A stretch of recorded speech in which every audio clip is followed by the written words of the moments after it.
Here from Hoover High School. Tonight's matchup for the Spain Park Jaguars. We'll get your starting lineup here, starting a little bit late, folks, but we got Barrett Price. Barrett, the Price is Right, starting off. Center fielder leading it off for the Jaguars. We'll get the game changer up in a moment. Got a pretty good view today, I want to thank. Barrett Price starts off with a bunt, fouls it back. Strike one.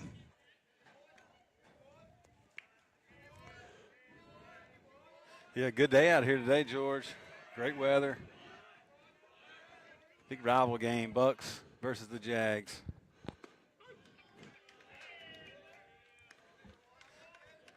Barrett 0-2. Here we go, good now.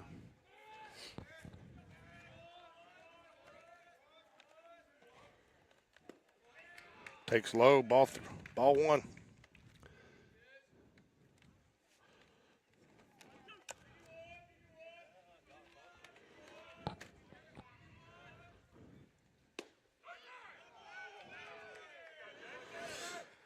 Don't think the Jags like that one.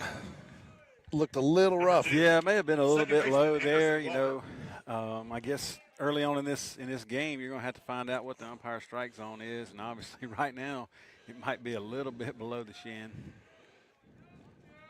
You know, I'm fine with that as long as it's consistent throughout the game.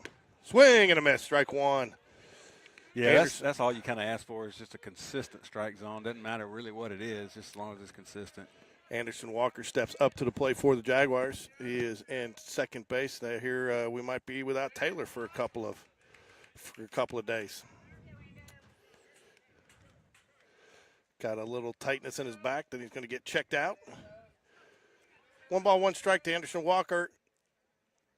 Misses low. Yeah, he kind of tweaked it a little bit Saturday when we were at Homewood on a big swing he had. You could kind of see it as soon as he swung the bat. It was kind of bothering him, and he was able to finish that game. Played a little bit in the second game, but, you know, once you kind of, after you quit playing, it's going to kind of get a little tight for you. Oh, yeah, he loves that below-the-knee strike, doesn't he? Yep. He's going to be, looks like at least for the first 2 hitters, it's going to be a little low there, so we better, if it's there again, Anderson better be ready to swing. Yeah, it's 2 balls, 2 strikes. Low strike zone today. Ooh, just misses outside corner. I tell you what, that would look better than the pitch before. I agree. That one looked a lot better. May have been a little outside. I know we're not directly behind home plate, but maybe it was a little out. Ground ball, shortstop, should be routine. Anderson Walker with some speed. Oh, he gets him.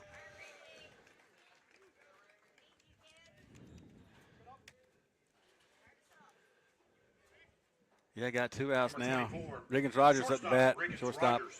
Riggins cooled down a little bit this weekend, but it's hard to stay as hot as he was. I don't think many players can do it at any level. Yeah, maybe cooled a little bit, but looking for him to kind of get it back going here. Well, I tell you what, man, if I'm a pitcher, I'm loving this strike zone today because you were getting everything low and nothing high, and I tell you what, it's hard to get hurt when you stay low. Yeah, if you live low, you know, the worst case, you're probably going to get a lot of ground balls. Oh, he loves that low strike today. 1 ball, 1 strike, evens up the count. On with the smoothie. I've been talking all week. Silky smooth driver's ed instructor Brian Carter today. Ball down the left side of the field. He's got a lot of it. It's going to get, out. That's a home run, George. I tell you what, he put a swing into it, and it just carried right out of here. It did. I couldn't tell if he caught it or not because he went up, and it did. It cleared, but not by much, but it looked like he had a good chance to go up and get it. He did. He went up, and almost, it looked like he actually had it near his glove, but nonetheless, he did not, and Riggins has got us started here 1-0 with a bomb to left field. First baseman Wyatt Beatty. Wyatt, big-time Beatty steps up. You know, yeah, I like that. Wyatt, big-time Beatty. Big-time a Beatty. nickname was just born, folks. You heard it here first on GameDay Sports Radio. Wyatt, big-time Beatty. Ooh, strike one. Not sure if he swung or not, but it was a pretty good pitch right there. Yeah, it looked like he wanted to be aggressive there with no strikes. But you want to get something you can drive on the first pitch, and may have looked a little on the inside corner. Low and outside, ball one. I like, my only problem about setting up back here is everybody knows that's watching me. My biggest pet peeve is broadcasting through the net. I hate broadcasting through the net.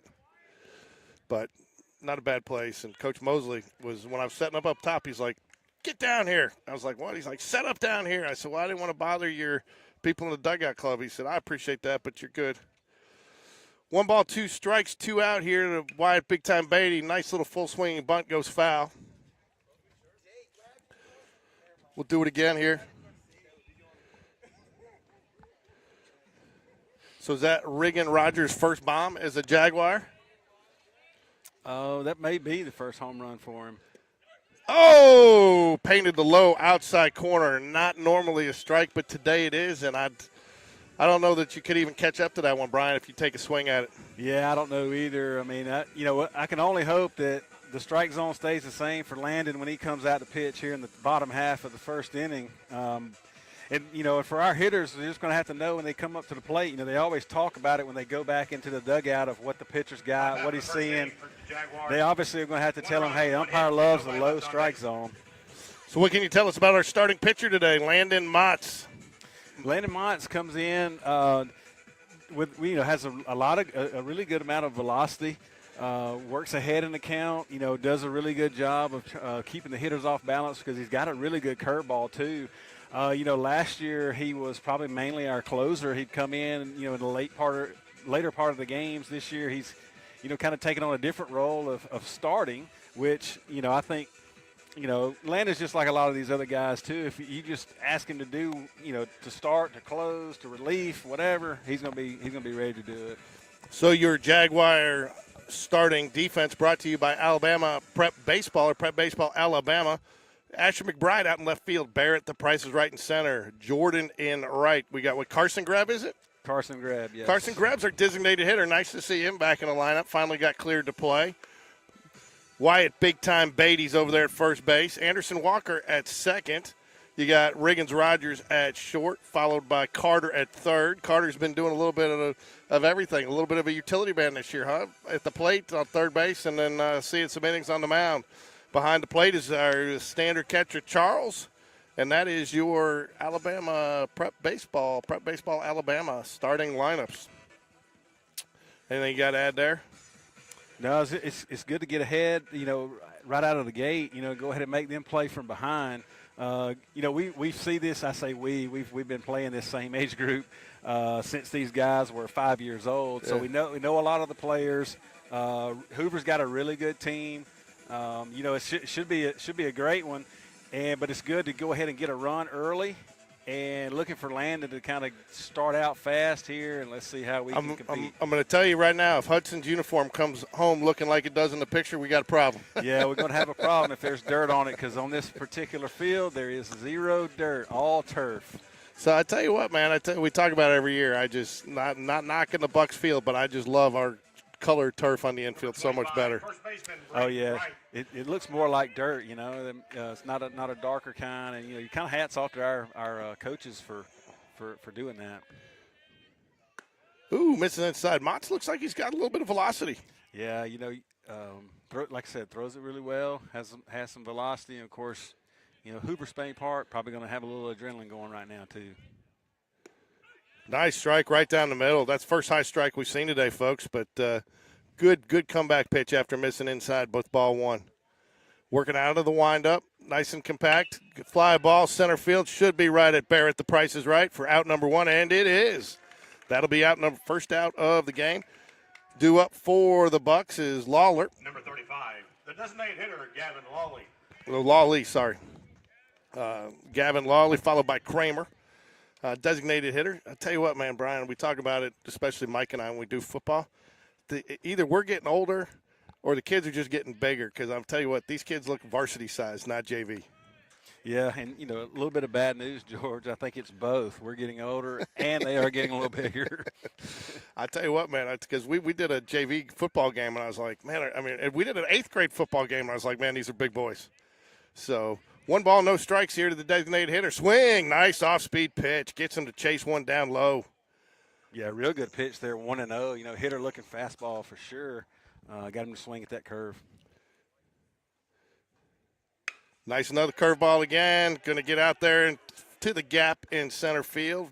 Be a long single. Barrett Price gets it in quickly, so that'll be the first base runner for the Buccaneers. I'll tell you what, it was good to see Coach Mosley out here. You know, he had that little health scare, and he seems to be doing very healthy, and he said he'll be sitting down a lot, but it was nice to see him out here back on the baseball field. Swing and a miss, goes upstairs.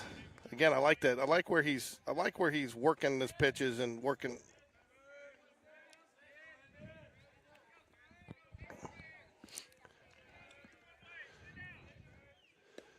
Good called strike, man. A little upstairs, downstairs action. Yeah, you know, anytime you can change the hitter's eye viewpoint with their eyes, you know, it's tough on them, especially, you know, a little velocity. It's 0-2. See what he got here.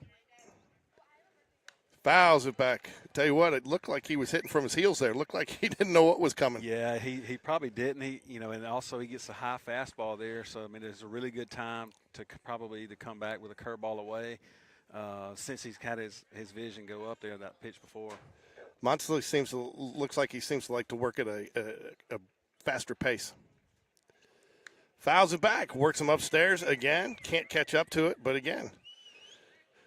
Now what do you bring? You drop him something off speed here down low curveball after seeing two up high like that? I think so. He's fouled both of those straight back, which lets you know his timing is pretty much right on it. So, you know, something down and away. You can count on Brennan to block it if it's in the dirt.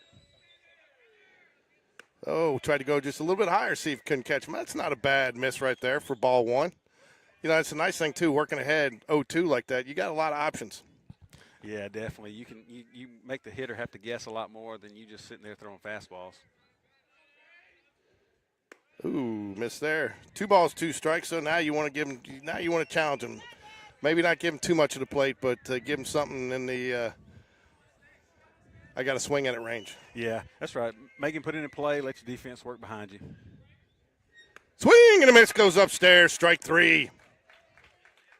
Yeah, kind of went back with the fastball up, and you know, hit her just a little bit, over anxious there, swinging through it because that pitch was nowhere near being a strike, but a strikeout nonetheless. Nicholas, the left fielder, now steps up to the plate with 2 outs, 1 on here for the Bucs, sporting the military appreciation uniforms. I like them with the USA flag on there. Should have a nice little ceremony tonight between games. You'd like to see him pull down just a little bit more right now. He's losing it just a little high coming out of the stretch. Yeah, several pitches in a row here high. You know, and I like to tell that pitcher, hey, you just break your hands a little faster because that way you can help maybe get on top of that pitch to get it down. Checks the runner. He's got to bring it down a little bit more. Wants a different ball. Maybe it's the ball's problem. Rick Strawn, if you're out there watching us, you should be happy. I should have both foul lines. I should have the entire field in play tonight. Misses low and inside. 3 balls and no strikes. 2 outs. You know what coaches hate more than a walk? 2-out walk. 2-out walks. 2-out walks are coach killers. Ball 4, 4-pitch walk. Started off, and then we're going to get a visit from Coach Sean Jones, even with Coach Dunn in the deck in the dugout. So, Coach Sean Jones will saunter out there to the mound to talk about it with his pitcher Montz. You think there's more of, since he's not bringing everybody in, it's got to be more of a mechanics visit?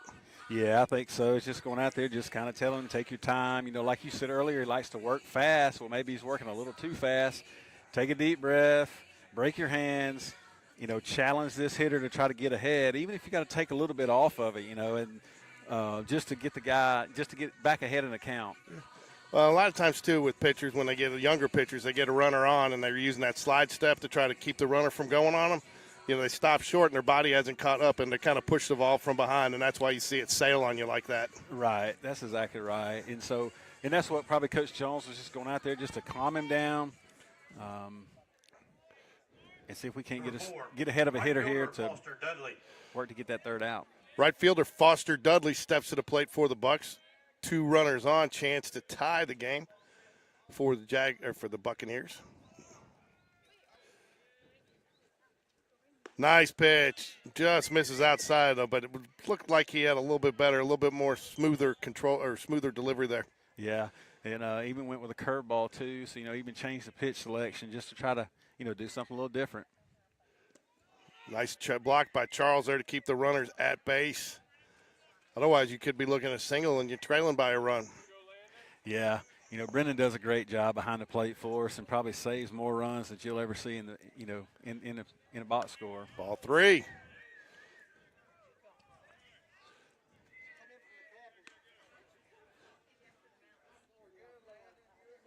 Got to find the strike zone here, George, just to make it a little bit more difficult on these Hoover hitters, because he got a really good hitter on deck in Alex Frymart.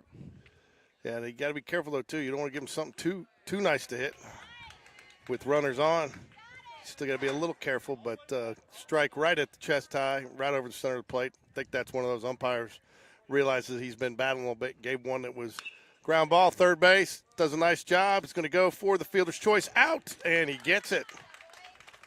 Nice job by Hudson Carter there. Good selection there, too. Take his time, take the shorter throw to second. A lot of guys will try to rush that over to first, and took the easier play there. Yeah, I mean, he was moving to his left. Anderson covers second. Either way, and like you said, make a shorter throw to get that final out to leave the Bucs scoreless. And you got to go. You feel good going back in the dugout as a pitcher there. Not surrendering the lead. You struggle a little bit, but then you kind of found it. So maybe you bring some confidence back out into the bottom of the second. Yeah, I mean, after all of it happened, he's thrown 22 pitches, but he gave up 0 runs. So you can at least feel good about that. Everybody kind of picked him up as he came in the dugout. He can kind of reset and be ready to go in the bottom half of the second inning.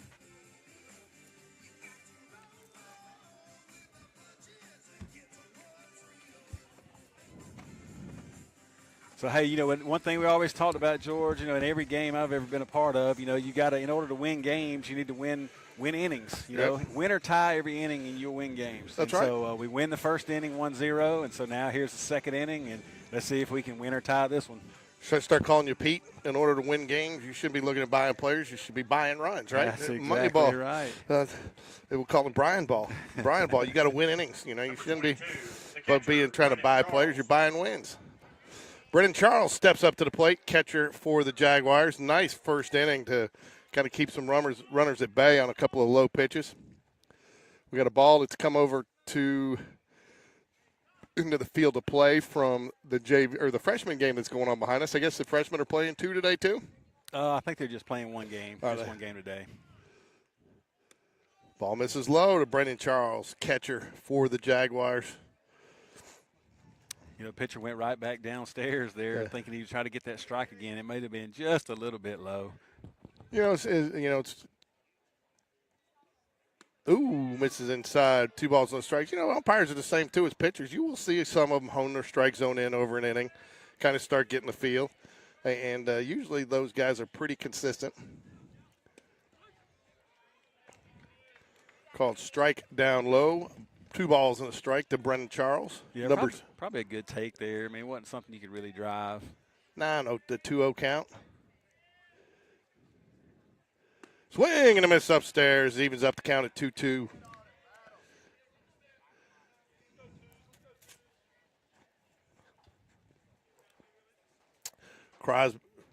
Conboy on the mound for Hoover. Oh, good. Fouls it away, but that was a solid little curveball. Maybe hung up a little bit. Did a nice job, though, fouling it away and living to fight another day. Yep, that's right. Just kind of just battling there, try to see what you can do to put a ball in play here with 2 strikes. Your approach changes, and we'll see what Brennan can do. Ooh, misses high. Good take. Fills up the count. I tell you what, he almost got an inadvertent foul ball there. It almost could. Yeah. He was working to get that bat down, but I tell you, he almost couldn't get it down quick enough.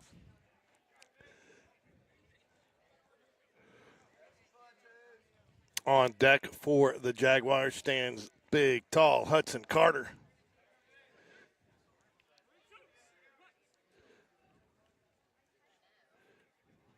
Ball 4. Who will be our courtesy runner? Let's see. Hey, man. Hey, done. It starts with the first batter, man. The inning starts with the first batter. If you're not giving Coach Dunn a hard time, you're not out here working. Number 4, third baseman Hudson Carter. Hammer and Hudson Carter steps up to the plate. I like that. Hammer and Hudson Carter, another nickname born today.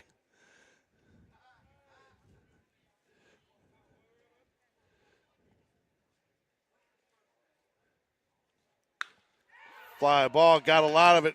Center fielder tracks it back. It's going to have room. Well struck ball, though, to the deepest part of the ballpark. Maybe got under it just a little bit more than you want to. You know, that's what they say. The difference between a fly ball and a home run is a quarter of an inch. Yeah, he gave it a ride there. Like you said, hit it to the deepest part of the park. And Andrew Thompson had plenty of room to kind of get behind it to make the catch. But, you know, Hudson being aggressive there on the first pitch. But just a little bit short of the fence, I guess you'd say. We got Joe Jordan. Yeah, Joe Jordan's up. Got another fly ball center field. This one's a little bit more routine. He'll catch it coming forward, and no chance for the runner. He will retreat back to first base. I'll tell you what, I like to see the aggressiveness at the plate, though. But Hudson, man, you keep swinging like that, good things are going to happen. Yeah, like I said, he gave it a charge now. But nothing to show for it. Now batting, Carson Greb, younger brother of Connor Greb and Go. So what do we call it? Like I said, what we decide, Mini Mart? Yeah, I think so. I'm not sure he'll appreciate that. Takes his stride. How did he look? I saw he got some at bats this weekend, didn't he? He did. You could tell he was getting back into the swing of things. With his coming back from his knee injury, got a couple at bats there. Did some speed up running. So good to see him back. Ooh, nice little pick move. That's a good time to run there, too. See if you can't get something, especially with 2 outs. Maybe get that guy in the scoring position so one hit gets you another run, especially with a speedy runner at first base. Carson grabs your batter. Just off the plate. Good call there by the umpire. I'm going to give him credit on that one. Yeah, I think that was a little out. The courtesy runner over there is Chase Morning. He plays with a freshman. I think with the injury, to Taylor, I think maybe he plays a little infield also. So just having kind of another guy just in case.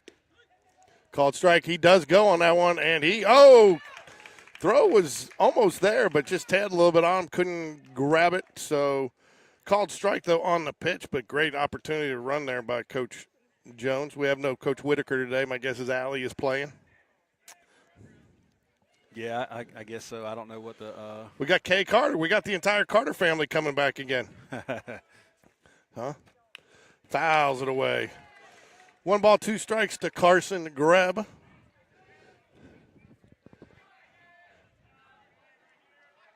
I tell you what, if I'm Carson, I'm taking hitting lessons from my older brother right now. That he is hammering it in varsity.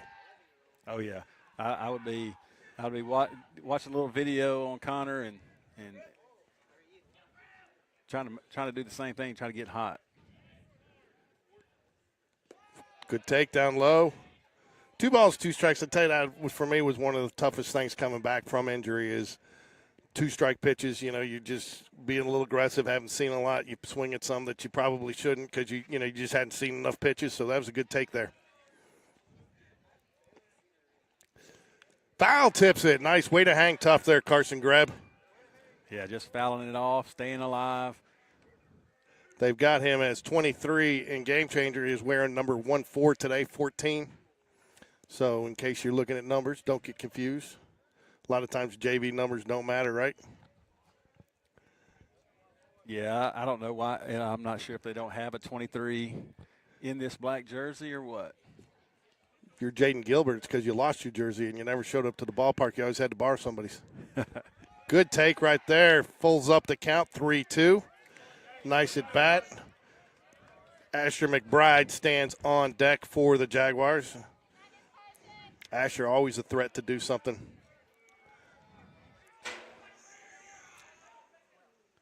Good take.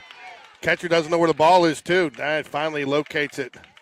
Yeah, ball kind of got under the catcher's there a little bit and squirted away. And let our runner at second, Chase Morning, get to third. And so now you got first and third. Asher McBride's up. Left fielder Asher McBride. I tell you, didn't feel like there was a sense of urgency on the catcher either to find that ball, did there? Yeah, I don't know if he just couldn't see it, didn't know where it went, was maybe waiting for somebody to give him an idea of where it was. Well, it didn't hit it. I mean, it caught it in his glove, so it didn't feel like it should squirt away that much, but it did roll back, and I think the umpire blocked it. But, again, do you go here with Carson at first? Yep, and they do go with him. Good take by the batter, though, to make sure he gets there. Defensive indifference will be the score on Carson Greb advancing to second. 1 ball, 1 strike here to Asher McBride. Chance to bring in 2 runs here for the Jaguars, who lead 1-0, top of first action here at Hoover. Misses high, ball 2, 2 balls and a strike. Yeah, be a good time to get another ball in play to get some more runs in. 2 balls, 1 strike here on Asher. Look for him to be aggressive here, 2-1. Called strike outside corner. That's a tough pitch to hit. I don't know that you can swing at that one. You don't do it here, but I'll tell you what, with Asher's speed, I don't know if he could bunt as deep as that third baseman was playing. I might have tried to drop a bunt there the previous pitch. Oh, yeah, Asher's a great bunter. You know, you look over there, third baseman's back. Ball 3-2. It's a little unorthodox there, but that third baseman is playing pretty deep back there. And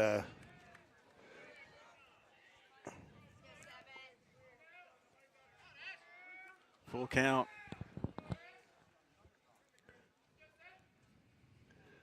line ground ball right to shortstop. He's got to come up with a quick, and he does. That will be the third out, though. Good 3-2 swing, though. Yeah, and he hit it really good. He just hit it right at him. Isaiah Leonard, good shortstop there for the Bucs, made a good play. Good strong throw. So now what we got to do, you either got to win or tie every inning. Well, we got to shut them out in this inning to tie. That's right. To work on this second inning here. So look for Landon to come back out and hopefully be, a lot more around the plate to make these hitters be aggressive for the Bucs. I'm proud of you, man. You're working 2 games today.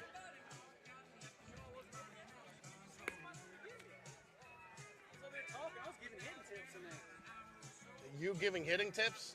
All right. No wonder we didn't score the runs that inning. All right. Coach Dunn's putting on a hitting clinic over there. I'm not sure that's what you want to do. Tell you what, I want to get me a pair of those coach's shoes, though. Where do I find me a pair of those? I'd say you probably have to Google Coach Spencer's email, shoot him an email, and tell him we may need a little Nike shoes from BSN. Yeah. So talk to me about what are your Coach Dunn, your Coach Jones, what are you looking at out of Montz right at these first couple pitches, other than strikes? Well, and basically just being able to throw both pitches right now, which right now he's throwing fastball and curveball, being able to throw both pitches for strikes, not just getting one pitch over and the other one not over, because then that allows the hitter just to sit back and pick what he wants to hit. Second baseman Alex Primar. And I know we're getting kind of towards the middle to the end of the lineup, but these guys, this lineup is pretty deep, just like the lineup we have. Ground ball, third base, foul. Alex Frymar, second baseman, steps to the plate for the Bucs.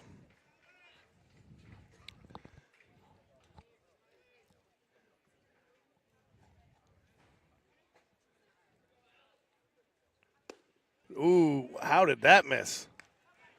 I tell you, that was a nice, nasty. Ooh, I even counted a strike on there. That was a nice, nasty curveball, and he put it where it has been a strike all day. Yeah, we've been seeing that strike called, and Landon tried to go there. And he comes up just a hair and gets the strike call the second time. Yeah, I don't know how that first one wasn't a strike. It's been a strike all day. 1 ball, 2 strikes. Nobody out here. Bottom of second. Oh, that's that 56-foot curveball that everybody loves. Got to make it a little bit more challenging if you're going to get somebody to swing at that. It's not cricket. A game that no matter how many times I try, I'll never understand. 2 balls, 2 strikes here. Ground ball, third base. Hudson Carter, nice play. No, I don't know what else you can do on that. No, there's nothing else you can do. I mean, he made a great play on it and even made a strong throw. But, Frymart runs really well and beat the throw out for an infield single. Number 6. I mean, that was a good throw. That was a long throw, and he still had a chance to get him. And on top of that, it was an accurate throw. Yeah, that was a great play. Just hit it in a place to where he could beat the throw out. So I got that one for the highlight reel, even though we didn't get the out. Hey, John, are you a contributor?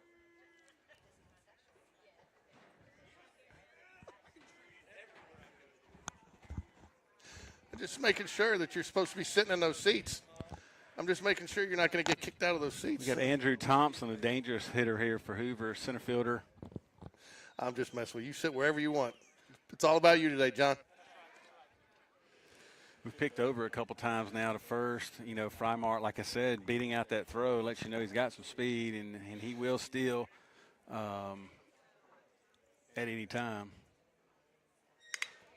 Fly ball infield should be easily caught by third baseman Hudson Hammer and Carter.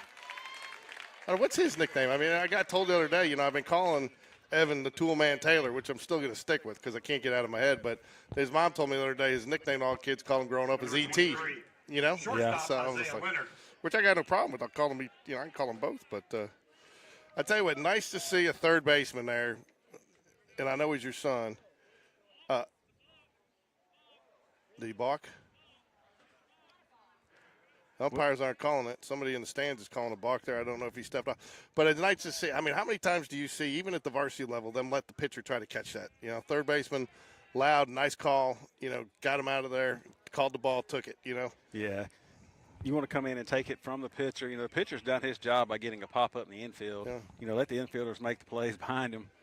Plus, he didn't have the mound to worry with, coming in from third base. Ooh, nice pitch there. Fastball high, just outside. Thought about chasing it. Couldn't get him to commit.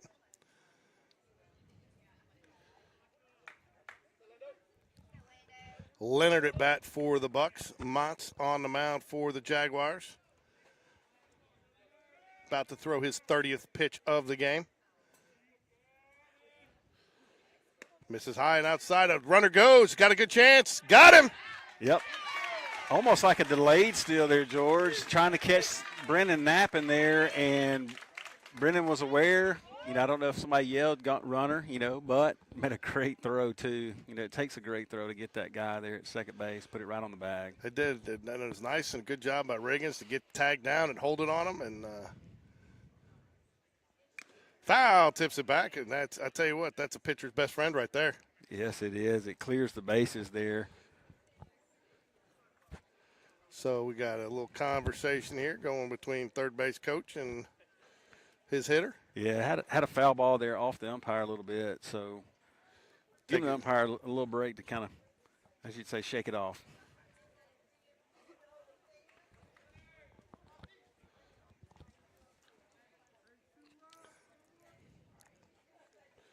Beautiful day out here at Hoover.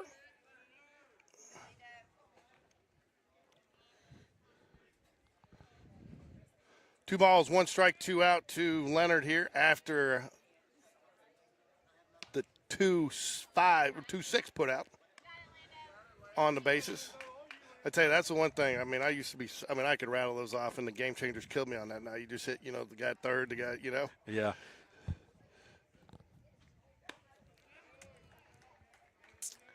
Draws the walk.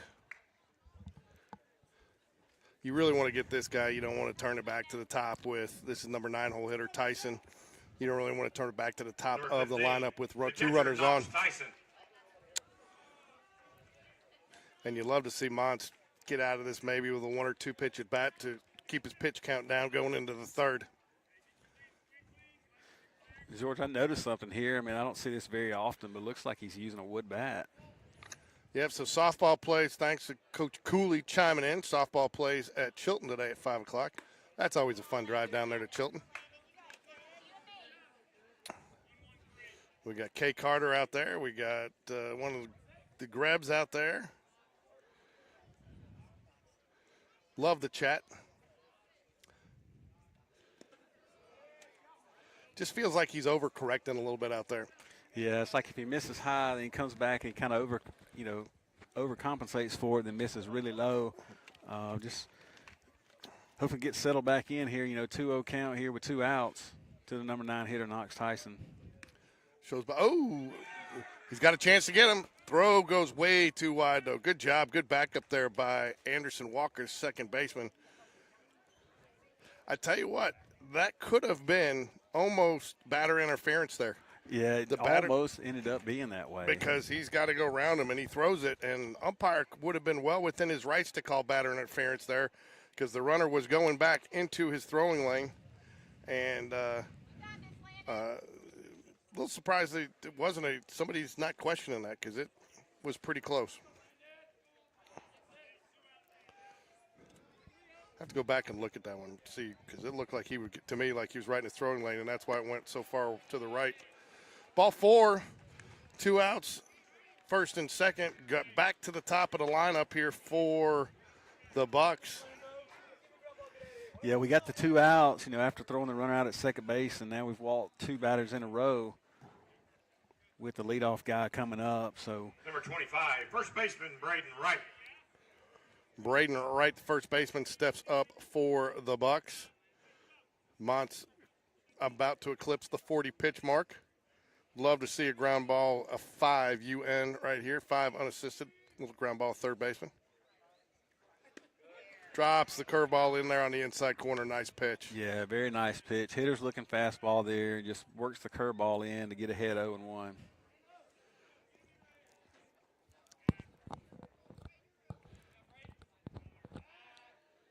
Ooh, nice little pick.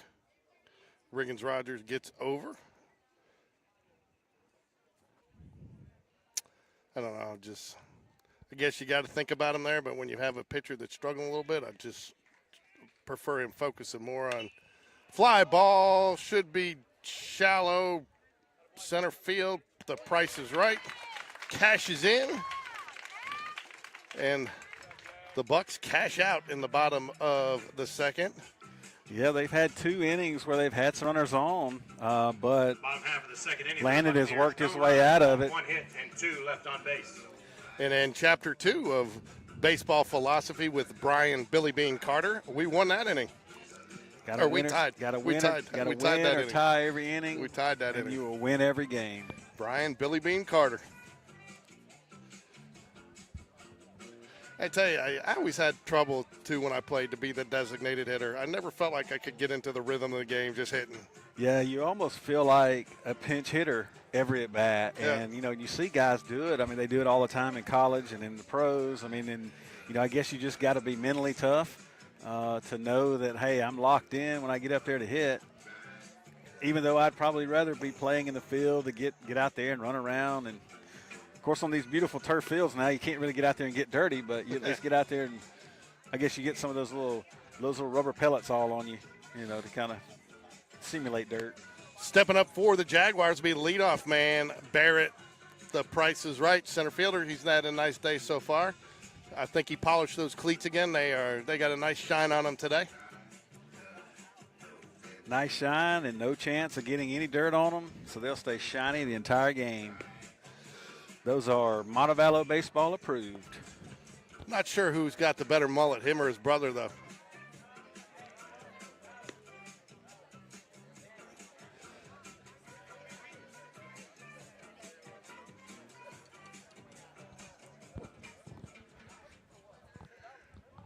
Number 1, center fielder Barrett Price. So Barrett Price steps up to the plate, trying to get something going here for the Jags in the top of the third. Jaguars lead 1-0 off of Riggins-Rogers' home run in the first inning. Line drive right side of the field, should be right at the right fielder, and it is caught for out number 1. 1 pitch, 1 out. I don't think he had to even move a step. It was hit directly to him. It was hit on a really good line drive. Number 2, just right at him. second baseman Anderson Walker. Anderson Walker of the long line of the Walker boys. Sounds like a Western gang, the Walker boys, doesn't it? Like those Western bank robbers back in the days. The Walker boys. The Walker boys. Don't worry. Fouls back the bunt. You know, Anderson will take a look over there at the third baseman and drop one down. And, you know, he runs really well. He's a great bunter. Not a bad idea. No, a little drag. I mean, he was on the move there. Definitely a bunt for a hit. This is outside. 1 ball, 1 strike, evens up the count. Convoy, is it Convoy? Convoy. Convoy, 43 pitches. Ground ball, third baseman. And the out. Yeah, it looked like he may get off the end of the bat a little bit, ground out to third base. That gets going to be 2 quick outs. Shortstop, Regan Rogers. Riggins Rogers, the lone run and the lone hit for the Jaguars today. A nice towering home run over the left field fence. Steps to the plate for the Jaguars. See if he can't do it again. Oh, and that is going to be a routine fly ball for the second baseman. What was that, a 5-pitch inning, 4-pitch inning? Yeah, I think it's 5-pitch inning, which is a pitcher's best friend to, you know, minimize the amount of pitches that he's been throwing. Nobody left on base. Pretty much a harmless inning there for Convoy in the top of the third. So Landon's going to have to come out, throw a lot of strikes here, and keep us in it, you know, with this 1-0 lead. Yeah, I tell you, he's played with fire a couple innings, and he's pitched with his hair on fire a little bit, but he's been able to put it out. Yeah, you know, if you put runners on, then especially with 2 outs. Yeah, then you're asking for some problems, and he's been able to work himself out of it. So, you know, the good thing is he's gotten a chance to throw quite a few of his pitches, so hopefully he's got both of those locked in. He's thrown 40 pitches so far,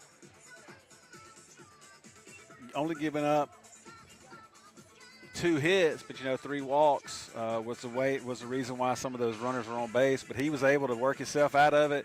Now we're here in the third inning. Jags still lead 1-0.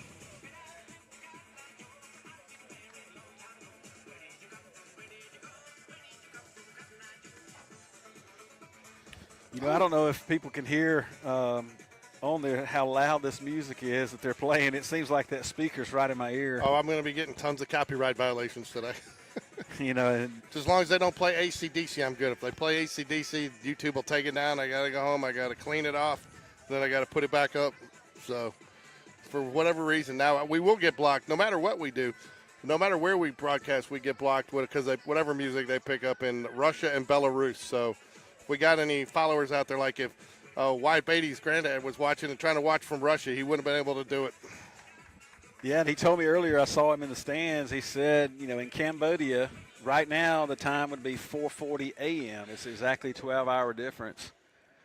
So 35, the designated hitter, there's Gavin Lawley. a little time nugget for you.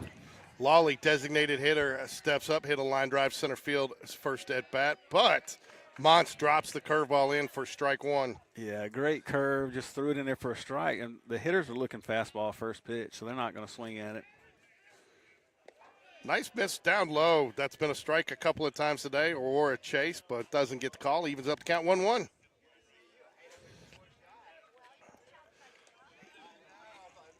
Ooh, another good miss down low. Lays off, though, 2 balls and a strike. I tell you, these are good matchups today to kind of give you a barometer where you're standing at this point in the season. I mean, this Hoover varsity squad, the perennial favorite for 7A state title. A lot of people expect them to take the state championship this year. And there's a lot of guys that on this JV team that I'm sure are equally as talented.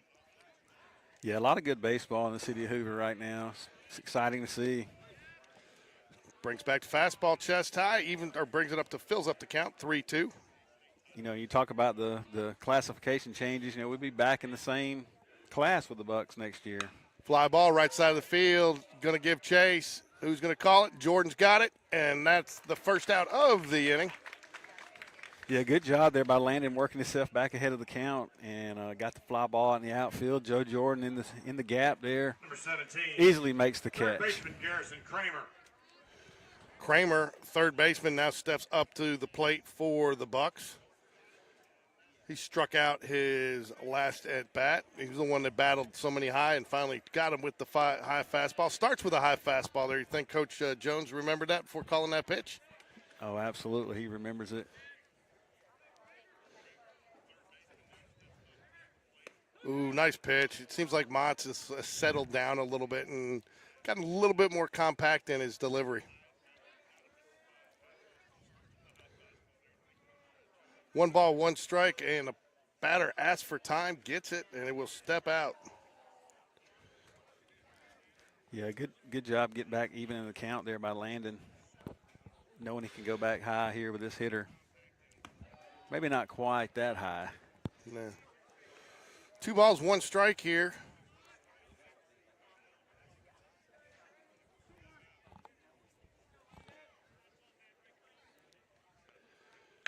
Line drive, left side. It's going to get down. It's going to be fair. It's going to be extra bases, at least a double. Probably that's it. Gets caught up in the corner a little bit, and Jags will get it in. Yeah, I mean, fastball inside there, and he pulls it, and it really was probably just a couple of inches inside the line. It wasn't much. But fair ball nonetheless, and it was a double easily for that hitter. Nicholas steps to the plate with a runner in scoring position. 1 out here trying to tie it up for the Bucs here, bottom of the 3rd.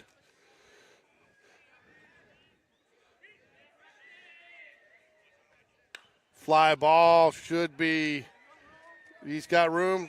Hudson Carter does a nice job finding the fence and makes the catch out of the camera range, but makes the catch, done a good job putting his hand out, feeling for it. And I tell you what, that is a big advantage now coming up with a runner on second base. That's a huge out there. Hudson used every bit of the ballpark, and like you said, right beside the net over there on the foul territory, he was able to make that catch to give us 2 outs here. Did a nice job putting his hand out to feel for the net to know exactly where it was and didn't panic.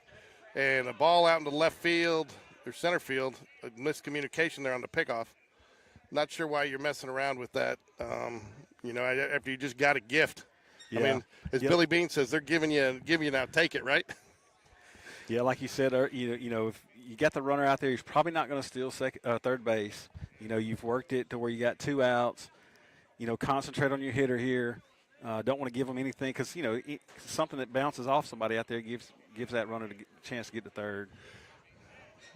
Dudley at the plate. Misses high with the curveball. Oh! Charles throws down again. But, it looks like the middle infield's sleeping here the last 2 plays. What are we doing there? I don't mind. He actually was not a bad decision to go down, but the middle infield didn't cover. Yeah, it's almost like Brennan kind of when he made the throw, the runner didn't see it, but neither did the fielders for us. No harm done, though. We had a third baseman one year, and Sean would hate it because he would love to snap throw down to third, and he was pretty good at it. And kid didn't pay attention. I said, just throw him and hit him in the chest. And finally he did win the game. That kid paid attention the rest of the season.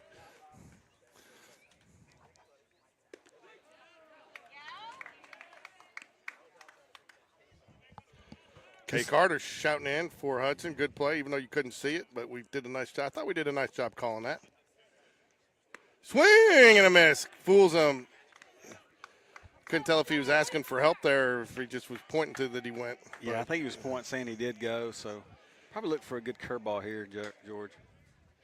Fly ball should do it. It's going to be to Anderson Walker, second base. He's drifting under it, and that will do it for the Buccaneers in the bottom of the 3rd. Jags battle back after the stand-up double by a nice little pop foul out by Hudson, Hammer, and Carter, and then Anderson Walker closes it out with a towering fly ball for the Jags to tie the inning, according to Brian Billy Bean Carter.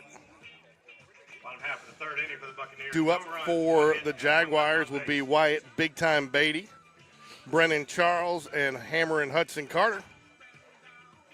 A little bit of action. I can't tell who it is down in the Jaguar bullpen. Might see a different pitcher to start the inning or just have him ready to go.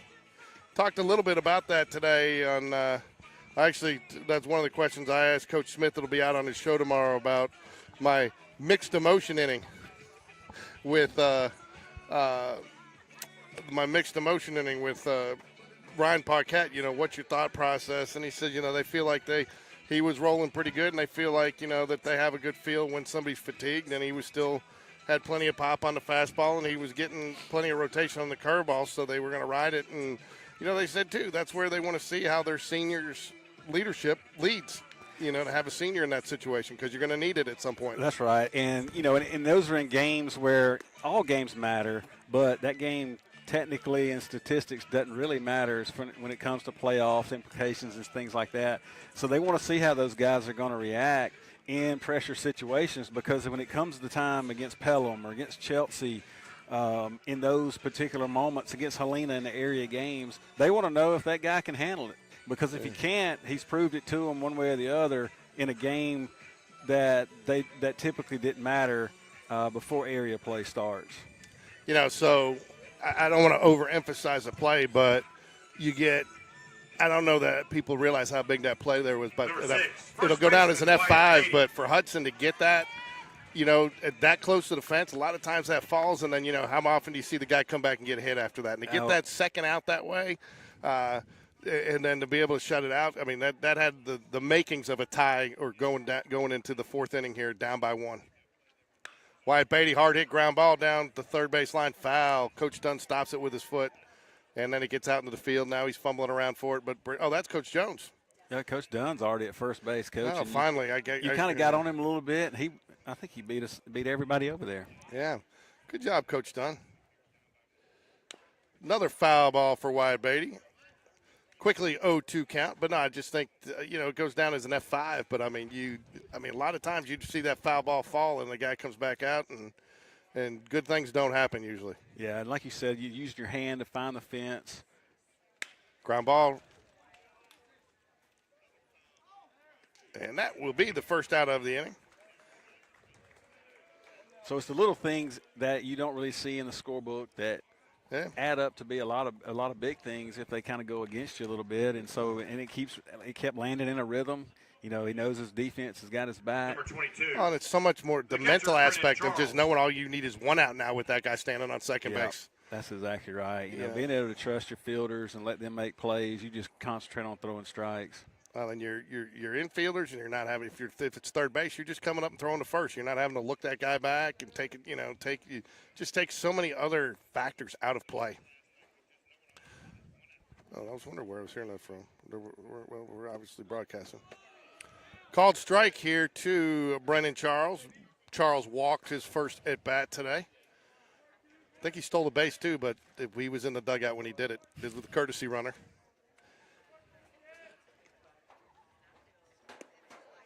Ooh, good take right there. Just misses inside goal. Yeah, that first year Sean caught, Game Changers hadn't updated to where you could put a courtesy runner on there. So Sean led the team in stolen base. And he didn't steal one because he was sitting not even on the field. And it was yeah. Good pitch to here now. 2 balls, 1 strike. You just missed with a curveball. So look for Brennan to be aggressive. 2-1. Maybe he'll get something driving the gap. Swing and a miss. He was looking to drive it, couldn't catch up to it. I'll tell you what, too. They've got the center fielder shaded a little bit to the right side of the field. That left center gap is wide open.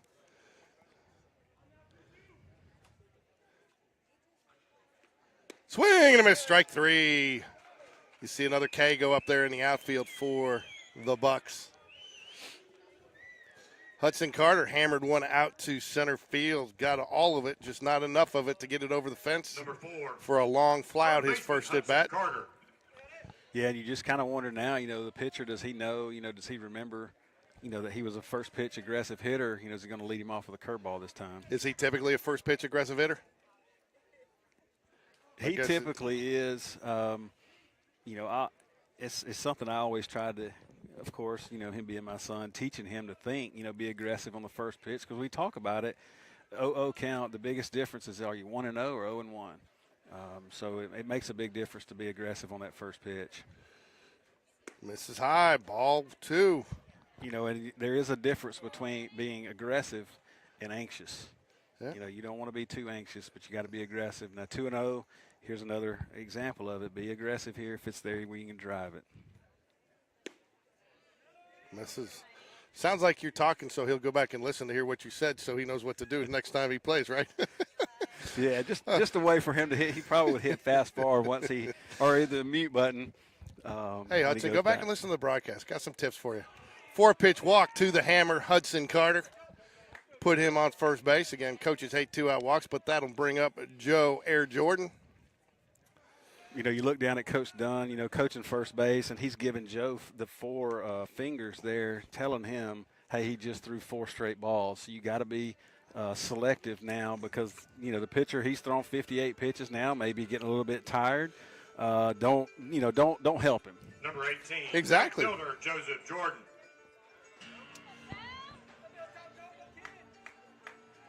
Got a little cloud cover coming in. I don't think we're supposed to get any rain today. I hope not. The camera equipment is usually not conducive to water.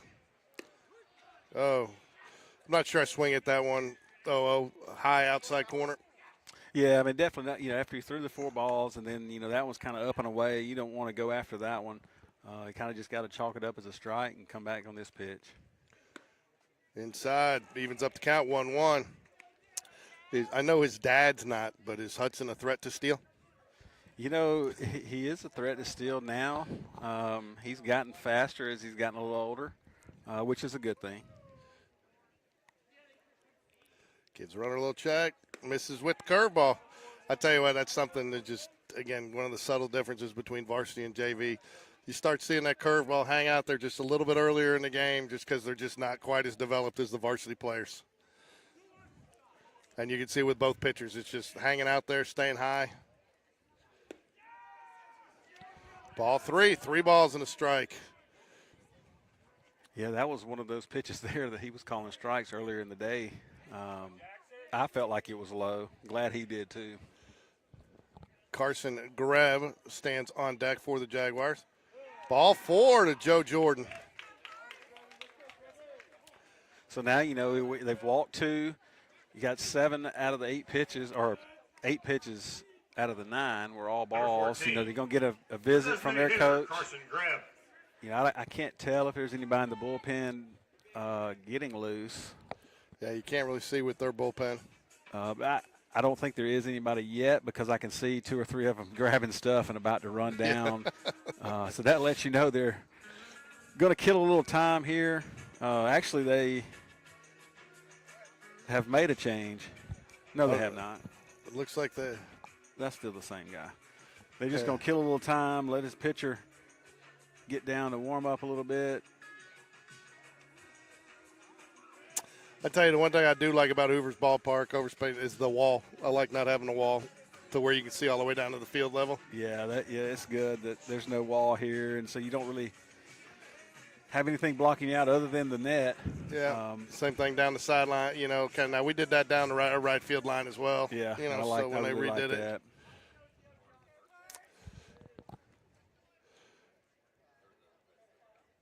Ground ball, right side of the field. He's going to make the throw, and he takes him off the base but gets the tag.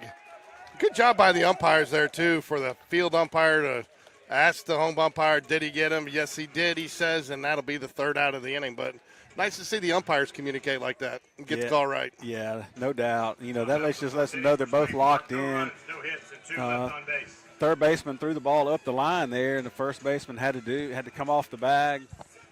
And like you said, made the tag and pretty much got them out of a jam because he'd walked 2 hitters we were looking to try to get us a run there, but it didn't turn out that way. So now we're going to the bottom of the 4th.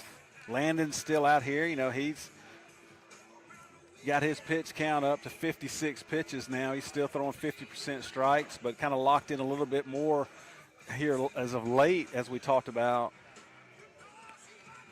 You got to like the way he's bared down on and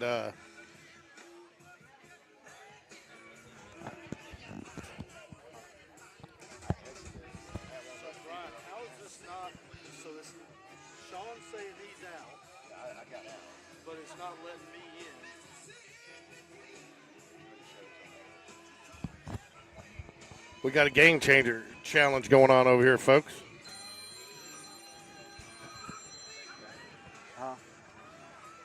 Oh, it won't let you do it.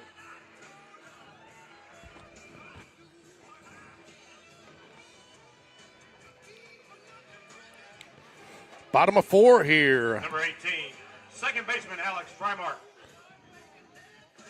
Yeah, Alex Frymark coming up, second baseman. 6, 7, 8 hitters for the Jaguars. You'd love to see him get out of this quickly and be able to bring in a relief pitcher in the 5th. Misses just high, but not a bad pitch. What do you guys got? You guys got Game Changer all jacked up. What are you doing to me here? You guys, I mean, these guys, you don't even have it out of the inning. You got the Carson Greb bat, and I got to turn Game Changer off. Yeah, they came over, and for some reason they're not able to score Game Changer. It's only kind of showing what we see. Not real sure what's going on right now. Swing and a miss. Yeah, I don't even know what the count is. What's the count now? 1 ball, 2 strikes. I mean, because I'm messing with Game Changer, trying to pay attention to who's doing what here. 1 ball, 2 strikes to Frymar, the second baseman. Tries to get him to go upstairs, but he won't bite. Yeah, probably a little too high there. Not going to offer it that one, but 2-2. Good hitter. Probably curveball here. Misses just high, fills up the count 3-2. You do not want to start off with a leadoff walk, 4th inning, getting deep into your pitch count. Just not a good place to be for a pitcher. No, that's right. You want to challenge the hitter right here on this pitch. He does. Foul ball. Wyatt, big-time Beatty gives chase, and it gets out of play. Oh, just barely out of play, too. Like you said, Wyatt got himself over there by the fence, just as Hudson did, ready to make a play, but it was just a little bit too far. Yeah, Brian, just so you know, I invested in new cables. You can see them all coiled up down there, so I don't have the camera going out like even with Wyatt Beatty tripping on it the other day. Bottom of 4, 3-2 count here. Payoff pitch. Swing and a miss, strike 3. Oh, big strikeout there for Landon. Went right at him, and it's like you said, didn't want to start off with a leadoff walk, and instead we start off with a leadoff strikeout, which is what we needed. Well, now he wanted that one. You could tell Montz wanted that pitch.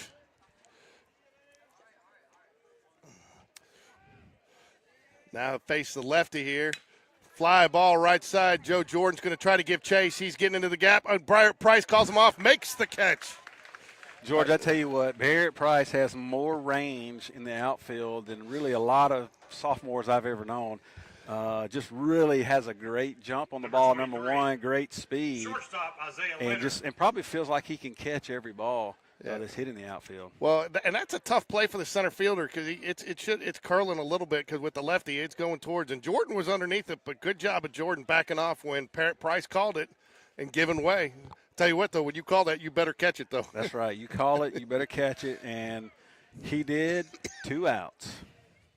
I don't want to look too far ahead, and I'll get yelled at for jinxing him. Nice strike right down the middle. But if he can get out of this with 1 or 2 pitches, you can probably bring him back for the 5th. Yeah, absolutely. Looking for a quick inning here. If he can just go ahead and get the hitter Isaiah Leonard, out here on this at bat. Fly ball, Joe Jordan, who give chase again, drifts back a little bit, and will make the grab for a 1-2-3 inning. And as Brian Billy Bean likes to say, we tied that inning. Still tying the inning, which means we're still leading this game. And like you said, a really quick inning there for Landon, which helps him with his total number of pitches, with his confidence. And then it just rolls it to the next inning to where maybe we can get our lineup back going again. I tell you, you were talking about Hudson earlier. He has that, I don't get access to the JV, but I get access to the varsity stats. And one of the things I go look at all the time are, everybody gets hung up in batting average, stuff like that. 2 things I always look at is quality at bat and on-base percentage. Because he'll show up. If he, let's just say Hudson doesn't get another at bat today, he'll go down 0 for 1. Now, he had a hard hit ball, which is going to go for his quality at bats, and then his on-base percentage because he drew that walk. But if you just look at the average, it looks like he had an 0 for day. That's right. Yeah, that's why there's more to the stats than what stats are. And it's why you don't particularly go just on average alone. I mean, you want a guy that, and not just talking about Hudson, you're talking about any hitter for any team for the Jags that has those quality at bats and that has that high on base percentage and just has a way of getting on base. That's the name of the game: getting on base and getting yourself around to get a chance to score. Yeah, Sean one year ended up making the all-tournament team for one of the perfect game tournaments out at the Hoover Met. 13 walks. 7 of them came after 2 strikes. And, he just battled, and fouled off. And, I think he ended up, I think he went like 300 in that tournament because he was, 1 for 3 in the other at-bats out of the 16 at-bats. But he had a ton of walks and made the all-tournament team based on his on-base percentage. And that really puts a burden onto those pitchers and the defense when you continue to walk guys. Getting on base, good things happen. And you mentioned it a second ago, you got Asher McBride up to hit. Is really good speed, a threat to bunt. Probably takes a look at third, and, you never know. And he does. Like the decision there. He has some speed, and that's where this is. That's, again, the strategy of the game. If you can get a speedy runner on your 9-hole hitter with nobody out coming to the top, you've got to figure your odds of scoring a run out of that situation increase dramatically. Oh, no doubt. And, and like you said, you get a guy that is speedy. The pitcher knows he's speedy. The catcher does, and it puts them just in a different mindset of having to protect a guy stealing second base when they don't pay quite as much attention to the hitter that's in the box. Misses high. 2 balls and a strike to McBride, the left fielder for the Jaguars. He's 0 for 1 on the day. I think he grounded out his first at-bat. Oh, we got Game Changer back. We're good. Swing and a miss, strike 2.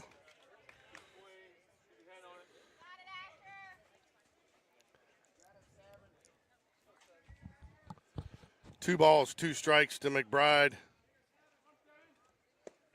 Oh, tough pitch to swing at, outside corner, tailing away, but it will be strike 3, and he'll walk back to the dugout.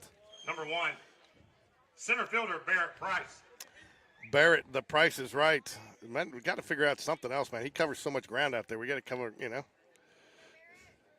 He covers so much ground out there. At times, you almost could play 5 infielders like you would do sometime in slow pitch softball. He can cover from left center all the way to the right field line. Take strike 1, outside corner, no balls and strike to Barrett Price, leadoff man for the Jaguars. 0 for 2 today. Hit the ball on a line drive shot to the right fielder. Didn't even have to move last at bat. He's swung it well today. Ground ball, shortstop. Should be a routine play, but Barrett Price is speedy, but he'll be out. Out number 2.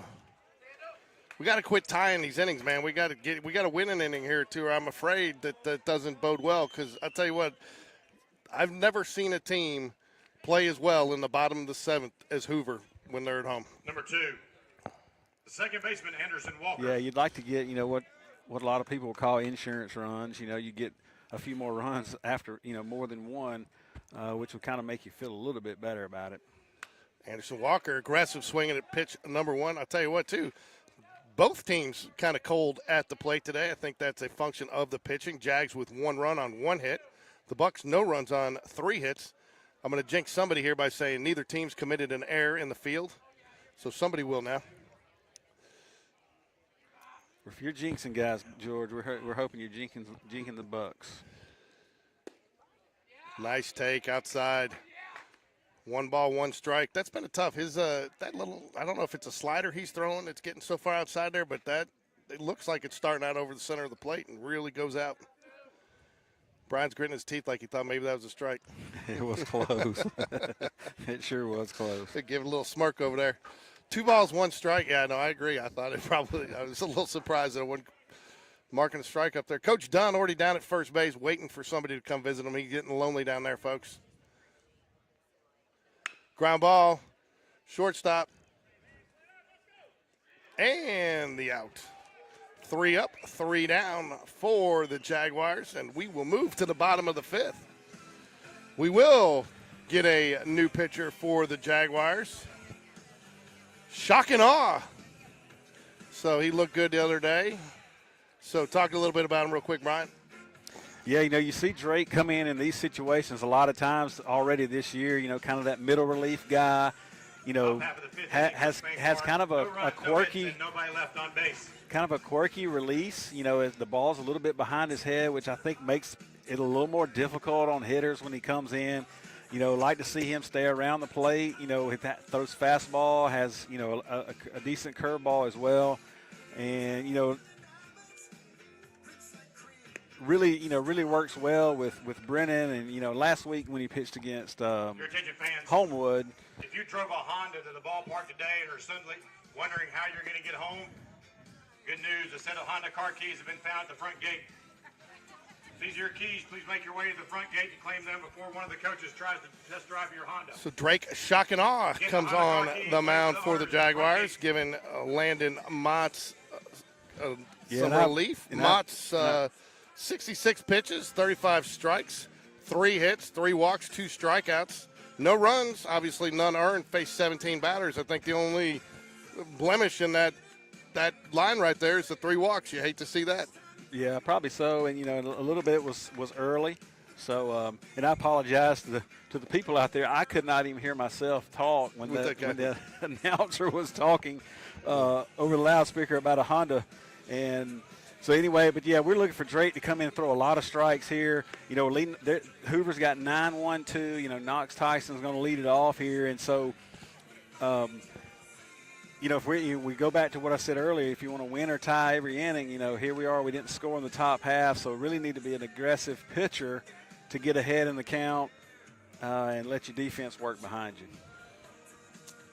Yeah, I tell you, 3 walks, not a horrible line. It's tough. And I tell you what, you're very fortunate, though, because more times than not, those freebies will at least result in a run. And fortunate, some good defense by the Jaguars really helped pick up their pitcher. And then he did a nice job, too, bearing down, getting a couple of strikeouts and battling back on a few people. So well-rounded 4 innings for Landon Motts for the Jaguars. Curveball misses, ball 1.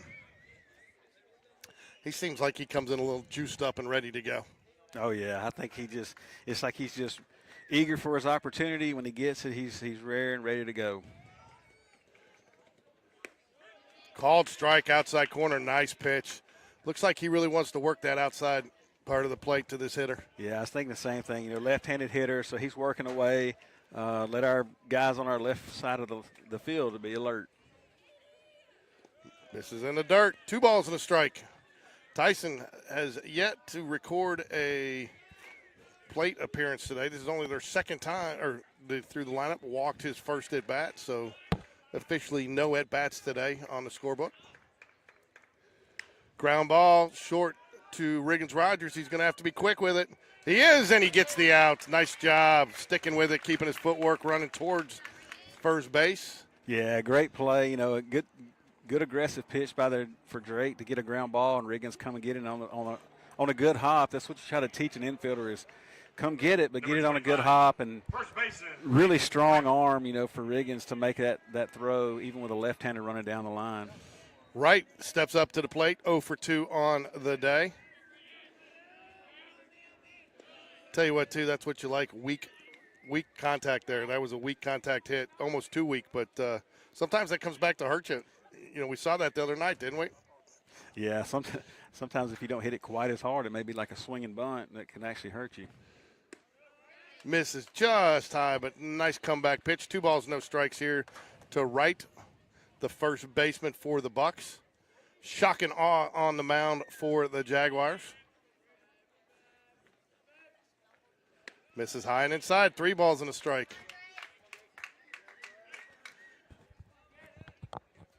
Yeah, 3-0 here, George. So he's going to have to try to work himself back, get a ball across the plate here and see if he can fight back.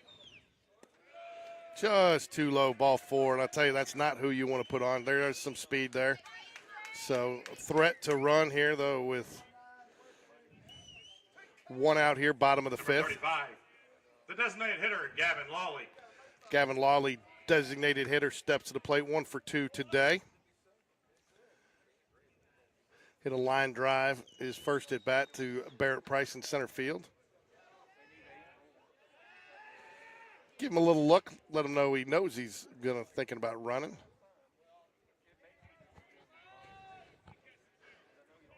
Yeah, need one of those kind of weakly hit ground balls, second base, shortstop. Let's see if we can't turn it. The delivery, nice pitch right down the middle, strike 1. Battles back after the 4th pitch walk to come up with a strike. And then we do have a few Jaguars running down to the bullpen. Could be a bullpen session, though. Sometimes the coaches will get him to throw a bullpen session during a game. Runner does go. Oh, he's not going to be able to pitch too far outside. Was not able to get a handle on it. Probably a good job just keeping it there where he couldn't go to third. Yeah, looked like it may have been a curveball there and kind of got away, but Brennan was able to get most of his mid on it to come up with it, but not enough to be able to throw it to second base. 1 ball, 1 strike here to Lawley. Runner now in scoring position with 1 out. Misses way outside again, and the runner will advance on the wild pitch. Wide Beatty, a nice job there getting over and covering, and the backup man in case they did have a throwback. How many times do you see that happen? But it doesn't really matter. Nobody else was on base, but it's just good fundamentals. Yeah, because if he doesn't go there, that's when it happens, and you end up having 2 runs score if there's another runner there. So it's just good. It's good habit to be where you're supposed to be. Kind of like a coach always told us, if there's never a time that you shouldn't be doing something. If you're standing still, you're probably wrong. So we got the entire infield. Do you think he brings his corners in here? Brings everybody in. So no reason if you're bringing the corners in, no reason to leave your center infielders back. Yeah, I guess, probably what he's doing too is just, trying to settle him down a little bit, giving our, another guy in the bullpen a little extra time to loosen up. I did see Isaac Sutherland go down and also Taylor, so I don't know which guy might be. Taylor's the bullpen catcher today. Okay. I think. Taylor's on foul balls. So it'd be one of those guys to kind of get loose. But like you said, we have brought corners in. Our middle is back. I think they're willing to give up the run for the out in the middle, maybe try to get him at home, And that's a smart play. I think that's the safest play because, if he does score, get to 2 outs, nobody on, and tries the bunt. Basically a safety squeeze there. He was trying to bunt it down the line and really a great bunt. The runner who runs very well. Wyatt did all he could do to field it and flip it to Brennan, but the runner beat the throw and tied the game 1-1. Yeah, I don't even know. There's nothing he could have done with that. It was such a good bunt. I don't think he could have turned and thrown it to first. I don't think there was much he could do there. I don't think there was much he could have done with that other than that play at home.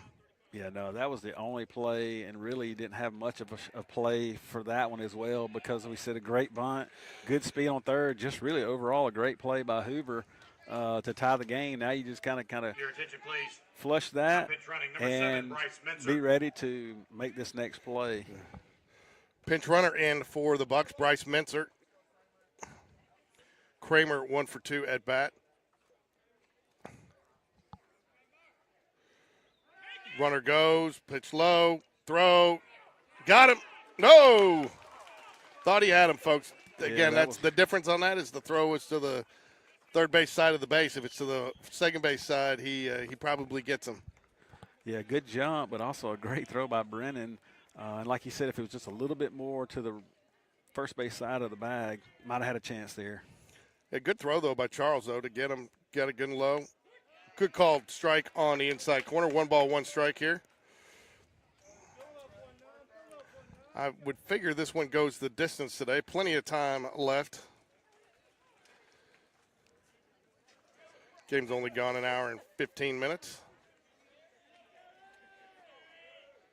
Fly ball, center field. Barrett Price gets back. He's got to keep going. He's going into the fence. Makes the catch at the fence. Will hold the runner. He was thinking about tagging, and he'll have to stay at second. Great job, Barrett Price, getting back there, making the catch. Yep, like I said, Barrett's going to play in a little more shallow than maybe some outfielders will, but it's because he has the speed and the recognition of fly balls and being able to get back on his horse and track those balls down just like he did. Tell you, I was surprised the runner wasn't further off the base than that, though, too. If you're going to stay that close, you might as well tag. Little pick play, see if they can't get out of it. So far the Bucs have won this inning. They have. Now we just got to shut them down here to keep them at 1.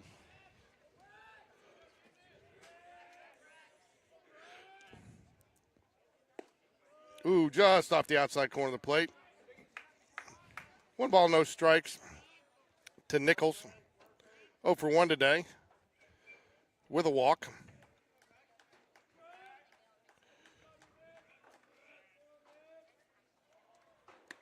Just misses inside. Oh, it hit him. I thought it did. Yeah, it barely grazed his jersey, I think, enough to where I could hear it back here behind the screen, so I know the umpire heard it. I did too, and what's going on there? Really a big moment right here. You got the right fielder, Foster Dudley, coming up to hit. You know, it's a big spot for Hoover. It's also a big spot for the Jags. You know, this is a big time of the game right now. So far, I've been pretty pleased with this umpire. He started with a little inconsistent, but has brought in his zone a little bit. And what was too low of a strike in the first inning has now become a ball, and I think he's kind of evened it out. Thought that was high enough, though, to be a strike. But 1 ball, no strikes here. Runners on first and second. Nichols, your runner. Metzer on second base, the pinch runner. Jags trying to limit the damage to just 1 run here in the bottom of the 5th. Ground ball, Hudson Carter, foul ball. You know, a good play there. Ball was foul. You know, and I heard Coach Whitaker actually tell the players Saturday, if it's close to being a fair ball, you go ahead and play it. You never know if the umpire's going to call it fair or foul. You let him make the call, and you just make the play.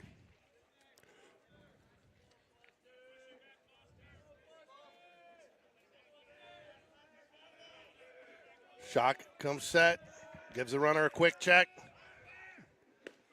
Called strike right down the middle. Nice play. Nice pitch. Yeah, good pitch there. Drake's got it down. 1 ball, 2 strikes. So you know the hitter's going to be aggressive here. Got to come up with a play defensively to keep us tied. I'd love a high fastball right here, about neck high. Runners go. Fly ball. Catcher chases back, and it is going to get out of play off the top of the concession stand. Runners were going there. Pretty aggressive move, but probably the right call there with 2 strikes. Yeah, Coach was probably thinking, you know, he's going to be around the plate, so, you know, let's go ahead and get the runners moving. And a single scores them easily. Of course, if he's swinging, he either strikes out, puts the ball in play, or fouls it off. So we're back 1-2 again.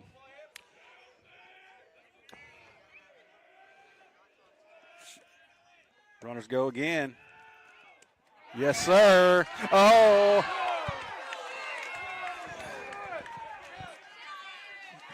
George, I wish we could appeal, maybe ask for help. I got that one pretty good. You know, that's a tough one to be sitting here live watching that, because that's a great throw by Brennan. Great tag by Hudson. I just, you know, I don't know. Just maybe didn't get in position good enough to be able to see the play, you know, all in all. Fouls it back, 2 balls, 2 strikes. Yeah, I'm still in awe here. So talking about shock and awe, I'm in awe on how that was not an out there. I mean, throw was there in time. Tag was around front. I mean, the only way he gets around it is if he straddled his arms around the tag. But I don't know. Hudson looked like it was, I mean, his reaction that he had him. Yeah, his reaction said it all. That's all I had to see. Fly ball, left side of the field. Ashton McBride makes the catch. You know, and you hear it sometimes, like in playground ball, you know, hey, ball don't lie. Ball don't lie. So good hit, but it was an out, no harm done. Everybody kind of eases up on him. It's 1-1. Now we're back. Now we just lost an inning, George. So now we got to work to get an inning back here to get ourselves back in front. As we move to the 6th inning here, we got Riggins Rogers, Wyatt Big Time Beatty, and Brennan Charles. Yeah, I didn't see the coaches complaining too much, but I'm not sure how much you're going to complain you're going to get that coach done in the JV game. Yeah, I mean, you know, there's nothing they're really going to be able to do there. It's not like they have a replay in baseball. The only thing as a coach there, if you were to get all over the guys, just kind of make him mad for the rest of the game to where it may cost you later on. Yeah. So, you know, you let the fans kind of say a little bit here or there, and coaches keep their cool, and we're ready to play again. We got a new pitcher on the mound. Lawler. They haven't put it up on Game Changer Yeah, I yet. think but that's going to be Gavin Lawler. Yeah, Gavin Lawley was playing third base. Basically, he and the pitcher switched positions. He's coming to the mound. The pitcher. Your attention, please. No, actually, I guess the Playing pitcher. Right field for the Buccaneers. Number 2, Hanley Barron. I think so. Just got official word from a baseball expert who talked to us on the condition of anonymity that the runner at third never got to the base was definitely an out. Definitely an out, and which definitely meant we were correct in our observation. We never doubted ourselves anyway. We just needed a little bit confirmation from one of the guys who's probably a little bit more ingrained was a little closer in it, down a little there. closer to the play. Well, he had a head-on look. The only thing I thought is if he went in Riggins Rogers. So Riggins Rogers, the lone hit and run for the Jaguars today. The home run early. See if he can't recreate that magic in the 6th inning here for the Jaguars with ball 1. Riggins had a nice day at shortstop today. Both teams clean in the field, which is you don't see that too often in a JV game. No, you don't. But like I said, we said it earlier. I mean, you got two good baseball teams here, and both of them want to win this game because a rivalry. And it's turned out to be that Ground way. ball up the middle. They had him played perfectly. Second baseman's right there for it. Throw, pulls him off the base. He'll reach on the air. Yeah, they had him played up the middle perfectly. Second baseman just made a poor throw and ran the first baseman up the line, and Riggins was able to get there safely. So you get the leadoff man on with no outs, George. Just what you want. For Wyatt, big-time Beatty. Number 6, first baseman Wyatt Beatty. Do you think with Wyatt, do you try to maybe steal first pitch here? I know it's probably on the top of the Buck coach's mind as well, but with Wyatt's power, get that guy to second, get that run back. Yeah, I think so. Probably coming with a curveball. Ball 1. It was curveballs a little low. Probably even better time to run here, but this is probably where Wyatt's going to get a fastball, so it could end up being like a hit and run if it's a good pitch to hit.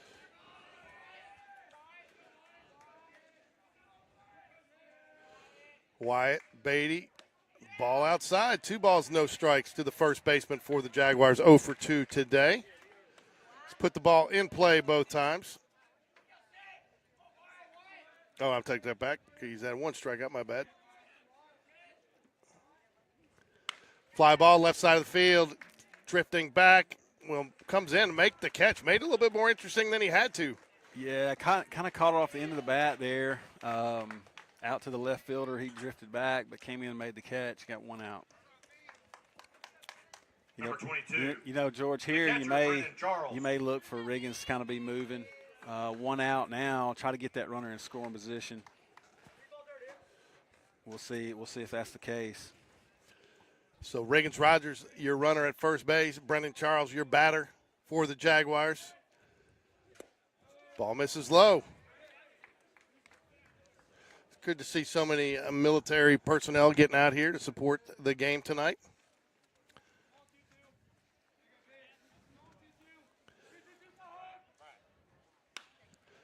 Fly ball.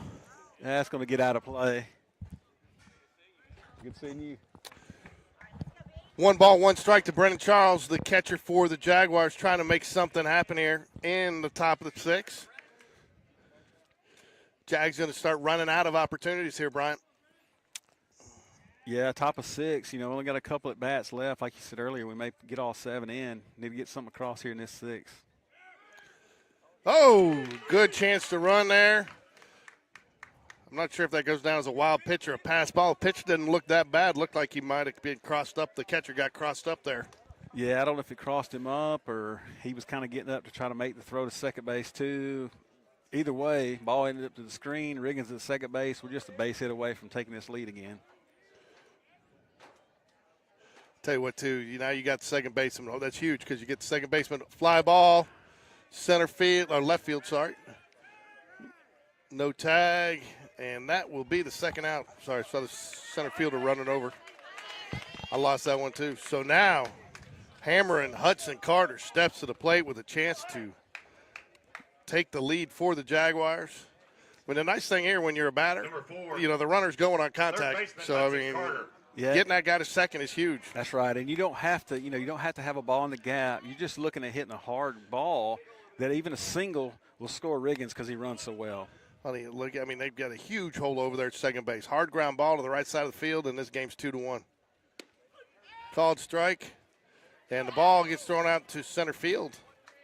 I'll tell you, that strike looked a little high and outside to me, but sometimes playing on the road, George, Spain Park Hoover, I may agree with you, may have been a little high, but he called a strike, we got a strike. We got a strike. The only voice that matters, right? That's right. No balls and a strike here to Hudson Carter. Swing and a miss. Fools him with the off-speed pitch, 0-2. Shakes his head. He wasn't happy with that. Well, he felt like that was the same pitch as the one before, so he had to swing at it. Now he's got himself 0-2. Got to do what you can do to put a ball in play here just to see if we can get something happening. No balls, 2 strikes to Hudson Carter. The ball misses high and outside. You got to take that, but if he rings you up, you just got to say, what the hell? Yeah, I mean, he kind of tried to go back with that same pitch for a third time, and it was just a little bit up and a little bit out.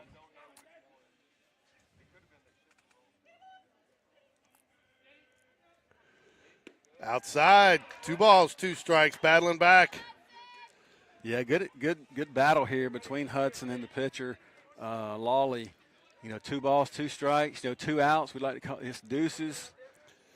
Need something good to happen right here on this pitch. Well, they say double deuces never loses. 2-2 pitch here, coming to Hudson, Hammer, and Carter. Swing and a miss, strikes 3, gets him up high. And that will do it for the Jaguars in the top of the 6th. Drake, shock, and awe will come back out for the Jaguars.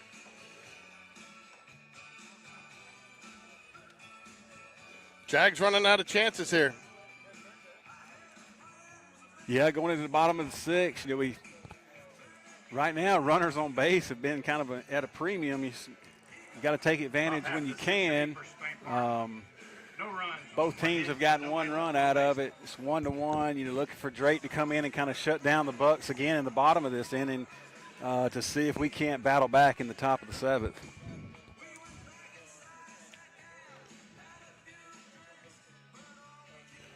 Due up here for the Bucs, Frymark, Thompson, and Leonard, 1 for 2, 0 for 2, and 0 for 1 respectively, 6, 7, 8 hitters. So you'd like to get out of this pretty much unscathed there. 3 up, 3 down inning is what I'm ordering. Hey, I'll be all for that, George. 3 up, 3 down. We'll see if they can't make the delivery.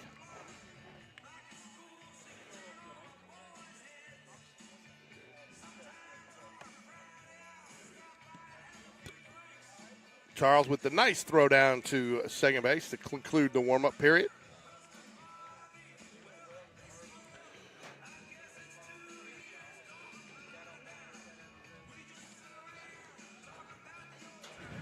Really important here, George, to get this first out. You need the first out of the inning to be an out, because if not, they're able to bunt a guy over, they're able to steal. It puts a lot of pressure on the pitcher. So very important. Jags friendly scorebook today. They gave Riggins Rogers a hit on that. I scored it in there, but the scoring doesn't matter, right? But that was a very friendly scorebook. No balls and a strike here to Frymark. Shock and awe starts with a strike at the knees, where you love to live. And the 52-foot fastball. Actually, it's probably more like 58. Yeah, so very important getting ahead there. Now you just got to make him put it in play. Let your defense work behind you. 1 ball, 1 strike here to Frymark. I think this is kind of one of the key batters of the game. Fly ball right side of the field. Wyatt Beatty will give chase. So will Joe Jordan. It'll get into the bullpen. Out of reach for anybody. 1 ball, 2 strikes here. Yeah, I just think you got to get this guy out. Yeah, you really want to just go after this guy right now. 1 ball and 2 strikes. You don't want to mess around with him and get that first out, because that's huge in the bottom of this inning, especially when we're here at the bottom of the order. Stick around for game 2, but fly ball. Barrett Price gets on his horse, and he will make the easy catch for the first out of the inning. Yeah, if I'm Drake and he's hitting fly balls to Barrett, I just, it's just You just turn your back and you you just give turn me your the ball. back, wait to catch the ball from Hudson after they throw it around because he has caught it and got it back in. Yeah, I tell you what, man. And I tell you what, too, when it gets off that bat, he just covers so much ground. He's got such a great first step out there. Yeah, he does. And now we'll go ahead with one out. This guy hitting here really, he has a lot of speed. Andrew Thompson has some kind of quiet power. Not sure how well he's hitting this year. If he's hitting 8th in their lineup, so it's a really dangerous guy. Got to be careful with him. 0 for 2 today has put them both in play. But getting ahead on the first pitch strike there, make Drake's life a whole lot easier working ahead. Yeah. No balls in a strike here. Miss is outside with the curveball. I like the pitch, though. I like the pitch selection there. Yeah, it looks like he's working kind of away from these left-handed hitters. Got another one on deck and then another one in the hole. So, a lot of lefties we're going to see. Fly ball, pop fly. Wyatt Beatty lost it. Anderson Walker's going to get it. And deep second base, shallow right field territory for the second out. Nice job getting over there and making a call. Yep, definitely his play there. Wyatt, like you said, didn't see it, but, Anderson did. It's easier for the second baseman to catch that ball anyway. Shortstop, Isaiah Leonard. So now 2 outs. Another good hitter. Of course, Hoover's they've all got good hitters, Yep. and, another good left-handed hitter here. So being aggressive, try to get ahead on first pitch. Isaiah Leonard steps to the plate for the Bucs. The shortstop, 0 for 1 today. Does have a walk. Another lefty.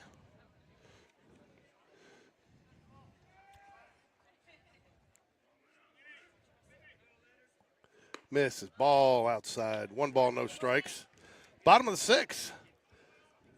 It's been a pitcher's duel today. Yeah, it definitely has.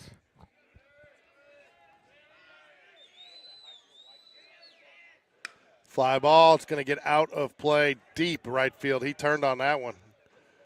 Yeah, he did, and probably what that's going to get him is something kind of slowing away on this next pitch. Definitely being aggressive out in front of it, as they call that, kind of a noisy strike. And you called it. Sets up outside, delivers outside for the strike. 1-2.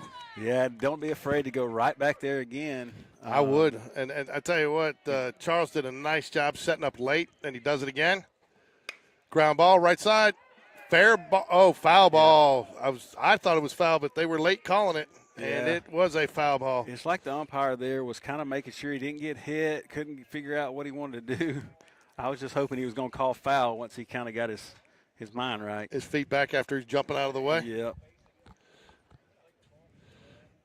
Tell you what, that's another one he got out in front of, so I'd come right back to that outside. I think he got a little bit more of the plate with that pitch than he wanted to. I think so too. Yeah, you go soft away right here. Riggins, Hudson, Asher got to be ready on this left side of the infield.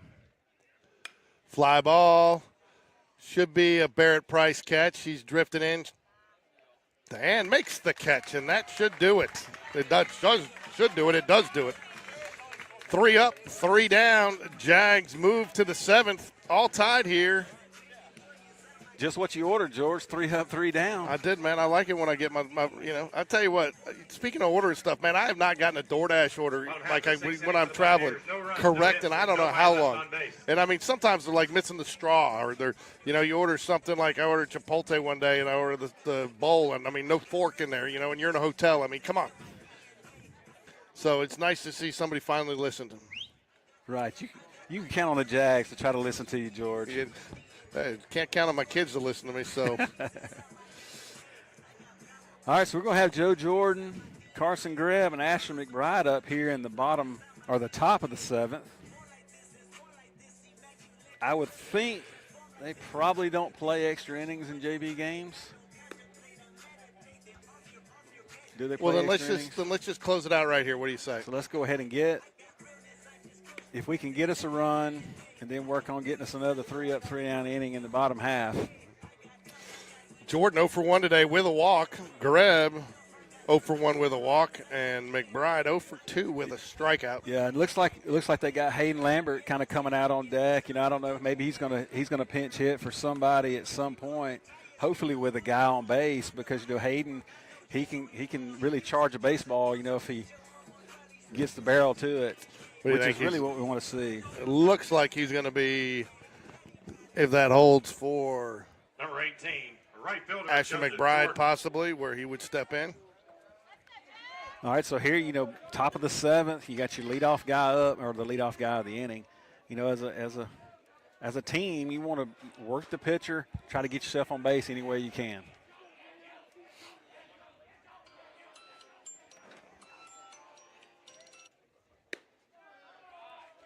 Ball 1 outside, so 1-0 now. Look for Joe, and I tell you, I think he's got some really good pop to the opposite side of the field. He's had some good at bats today. He's really been selective. Hadn't swung at anything really out of the zone. He's had a good eye. Drew the walk, and I think he put one in play.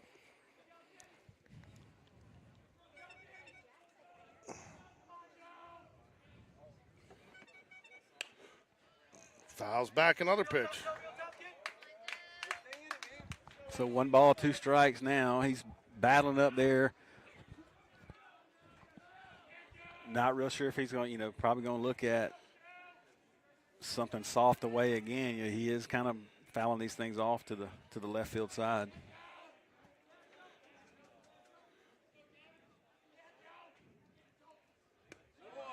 He actually went up and away. Now that may lead you to believe he may try to throw that breaking ball kind of on the back foot. Got a battle with 2 strikes here.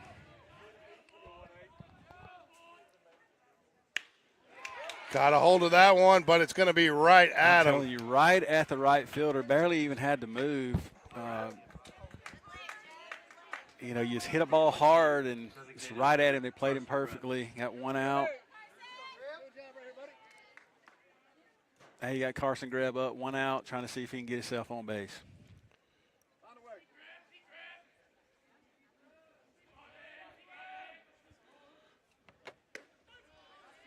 Fastball in there for a strike.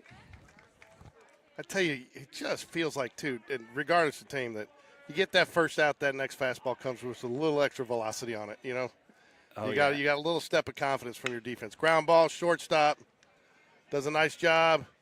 And that'd be the second out. Oops, how did I get to 3? Sorry. Second out of the inning, and that will bring up big Hayden Lambert. Yeah, Hayden Lambert going DH here for Asher McBride, trying to roll us back to the top of the lineup.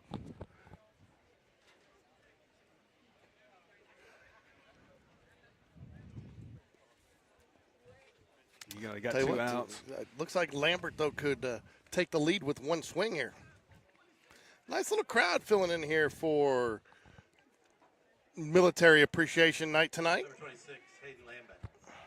Especially with the things going on in the world today, I think it's important to recognize our military and the people who are sacrificing for, us the ability to have some of the benefits that we do, like these beautiful baseball fields to play on. Yeah, absolutely. 1 ball, no strikes here to Hayden Lambert. 2 balls and no strikes. I don't know what Coach Jones, if he's giving him take here. You want to. No, I think you got got a base runner. You got to let him swing. I mean, nobody on. Ball 3. I'm assuming you'll see a pinch runner for Lambert if he gets on. Yeah, McBride, Asher will re-enter back into that spot, and then Barrett's up to hit. Asher's got speed. If you can get there. Called strike right at the knees. You knew he was going to come with something. Now there, I definitely believe he had the take sign on all the way. And you're still real selective here, 3-1. This guy's really got to be something you can probably hit over the fence. And it was not. Ball 4 so high. Ball 4, that's good, big. It's a good take there. That's been a tweener today. It's been a strike a couple of times. I think it was a strike on old Hammer and Hudson Carter. Yeah, so you're going to enter Asher back in the game, who's got speed. The question is, when do you steal? Do you steal first pitch? Hoover thinks he's going to steal at some point. You got Barrett up at bat. Hoover coach taking a timeout here, so that's exactly what they're going to probably talk about, see what they want to do. So, Kay, is it okay that I'm calling them Hammer and Hudson Carter? Got to get, what is that, your mom? Yeah. Okay, your mom. I got to get grandma's approval. Yeah. I'm sure she'll give you approval. Yeah, you got to come up with something. If we don't come up with nicknames, what are we doing out here? You got to have a little fun. You know, it sounds a little bit like, Hammer and Hank. Yeah, I know. Hammer and Hudson. Hudson the Hammer Carter. So we decided earlier, we got Neil Walker, we decided the Walker Boys sounds like a Western movie, like in a bank robbing gang. The Walker Boys. Huh? He says you act like he's got a lot of kids. He says he's only got 3. The Walker Boys, man. The well, Walker that's Boys. what their handle is on Instagram. The Walker Boys, So I mean, you guys we could call you maybe your country Western group, the Walker Boys. Yeah. Well. All right, so we got Barrett Price up now. When is Asher going to steal is the question. Ball low. I might give him a pitch or two here to see what he does, and maybe you get lucky and you get one that squirts past the catcher. Your Kay says that's fine. She with an LOL. No giggles, though, just an LOL. Ball one. There goes. There's the fly hit. drive, and that right should get field. down. He'll go to third. He's going to take third. That's going to be out third base easily. And now we got Anderson Walker coming up. Runners on the corner, 2 outs. You got a lot of things you can do here, George. Now you can break early, you can steal. How are they? You got a. There's no way they throw down. I break early.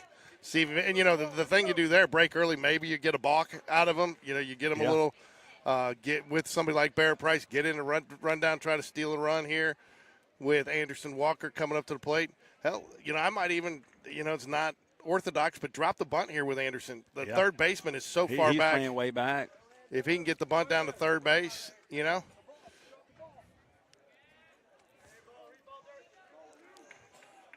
But the Jags are in business with runners on the corners. He goes, and he does. He's going to get into the rundown. Inch.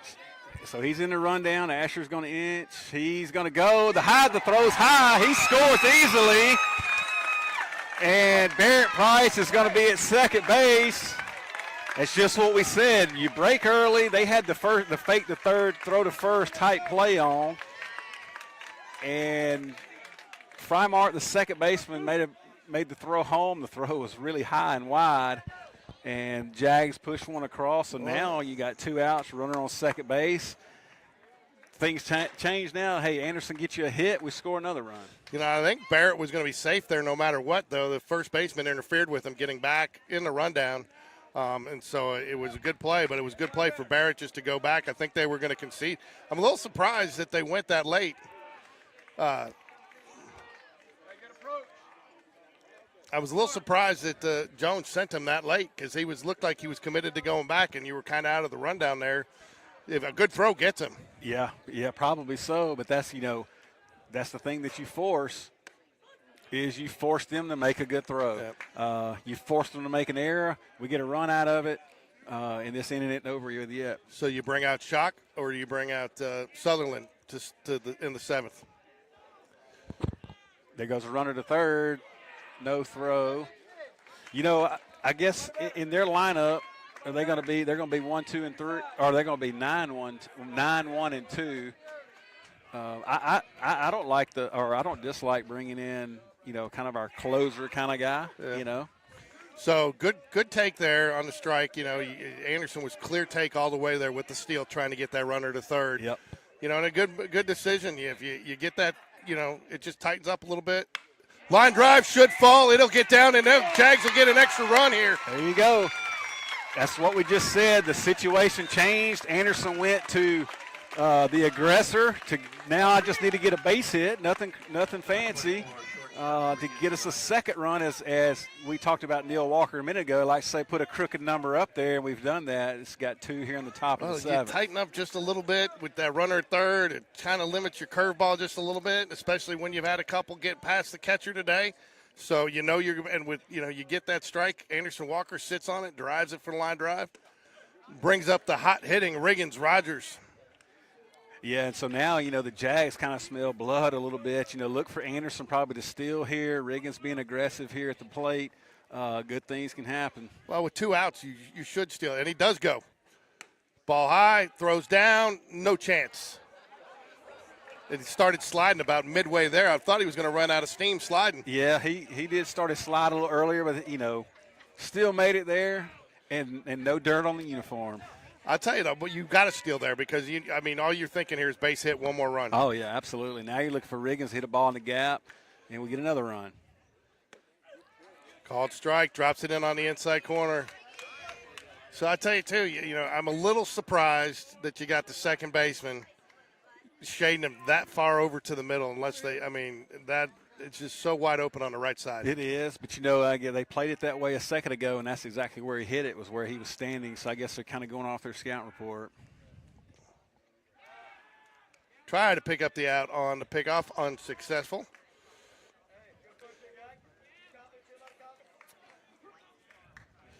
So Jags here. Riggins-Rogers 2 for 3 today. The home run that got the Jags on the board early. Jags put up 2 here in the 7th, though, to take the lead.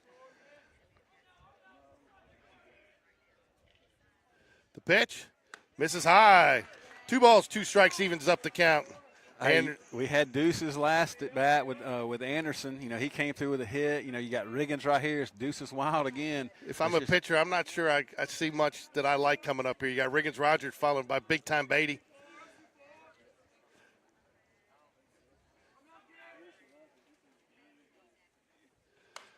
Ground ball foul down into the golf carts. Good cut, though, on a pitch that was definitely going to be a strike. Yeah, Riggins battling up there.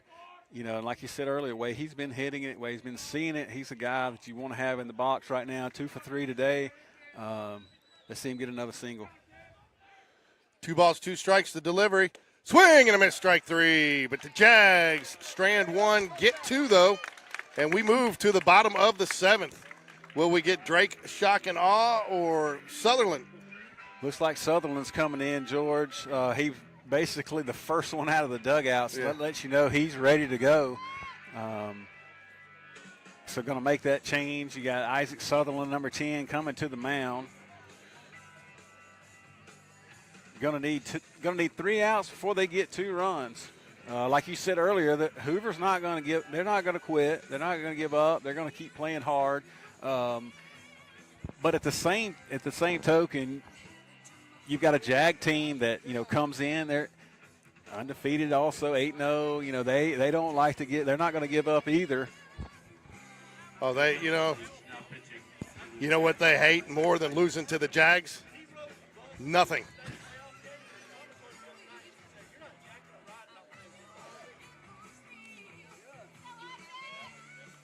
Right now we've got a defensive substitution. We've put Taylor Jones in, I think, for Anderson Walker.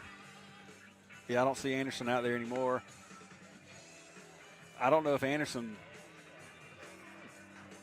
actually going down to the bullpen.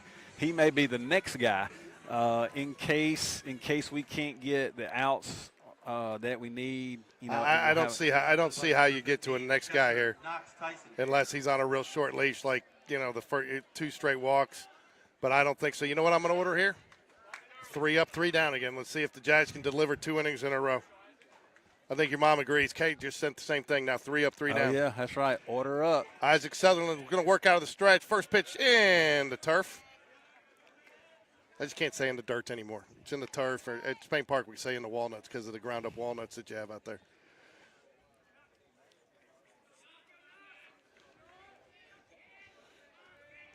One ball, no strikes. Fly ball, there you go. Center field. Barrett Price dances around out there. Will make the one-handed grab for the first out of the inning. Jag 2 outs away from the road victory here at Hoover today.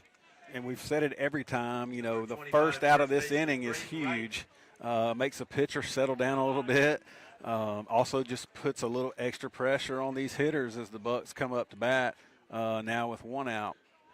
Wright, the leadoff man for the Bucs, 0 for 2 today. That score, right at, didn't even have to move.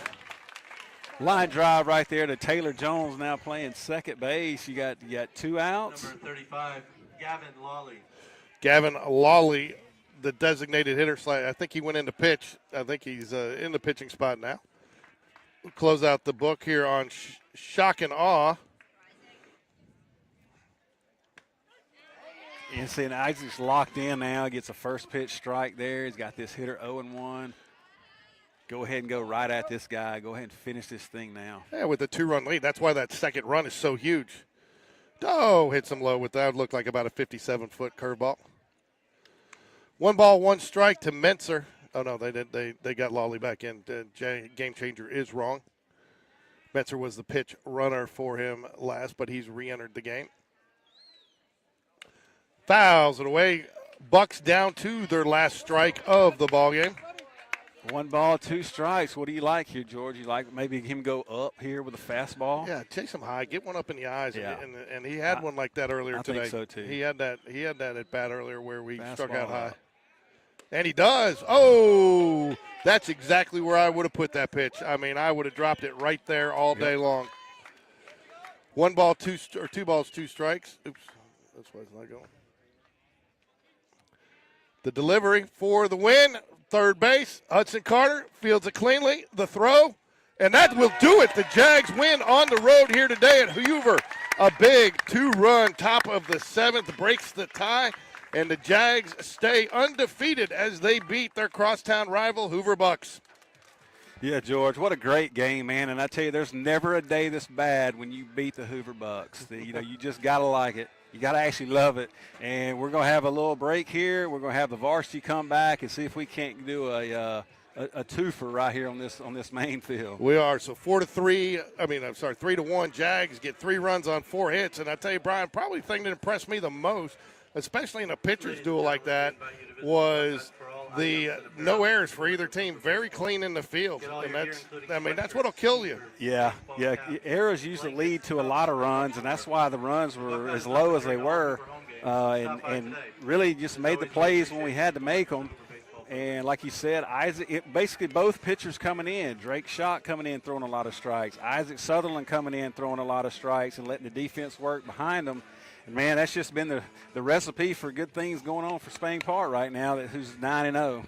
Yeah, and I still go back to that play that Hudson made down there with 1 out, and I just don't know that if you won't ever feel the impact of that, and the coach might, but because you don't know what's going to happen after that. But more times than not, that's a tough catch in foul territory with a runner. Then Jags might not have had a chance to come back, because they get that run there. So it's just small little plays like that in the field, and Barrett Price chasing down a couple. So, my player of the game today is the Jags defense as an entire unit, not one single player. I think the entirety of the Jags defense is really the player of the game for today. Yeah, I totally agree, George. And what that defense has done is it's made it comfortable for those pitchers to not be as perfect on their pitches, just not have to strike people out. They just throw strikes, let those guys hit it. And you got guys like Barrett playing center field that's going to catch it from left center to right center most times. And then you got your infielders making plays the way they are. Brennan being really strong behind the plate. I mean, right now, Coach Jones and Coach Whitaker got to be happy with how their JV Jags are playing. Oh, without a doubt. So we're going to take a quick break right now. Games doesn't start till 7. My guess is the military appreciation festivities start about 6:40 probably. They'll call the players out, but little field maintenance here. But stick around. We'll leave the stream going. But Jags should be up in about 45 minutes. Go Jags. Go Jags.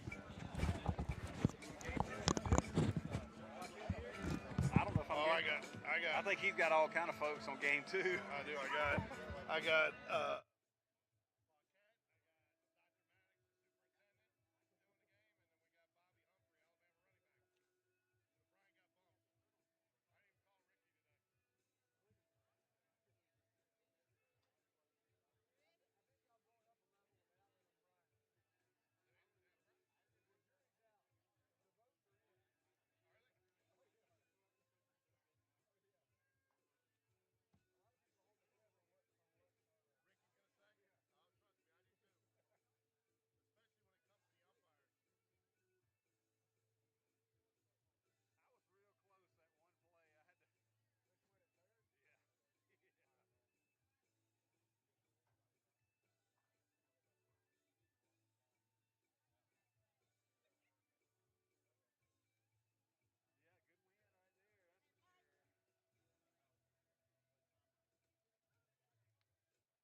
Administrator Cedric Buchanan, U.S. Navy USS Enterprise CVN, 65, 5 years of service.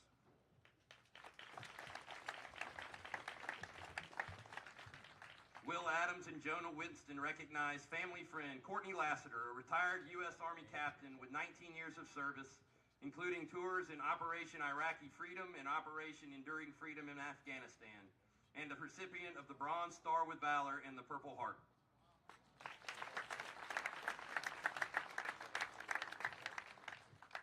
Caleb Stone honors his uncle, Neil Franklin, an Army Specialist 4 with the 1st Infantry Division, who served 4 years during the Vietnam War.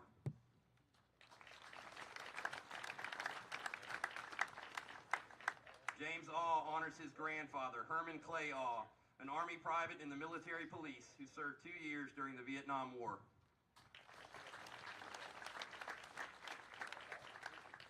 Jackson Wood honors his grandfather, Alan Glenn, a U.S. Army National Guard specialist with 6 years of service, and Stephen Rich for his service as a U.S. Marine Corps captain, serving as a fighter pilot in the AV-8B Harrier jump jet and as an amphibious intelligence officer.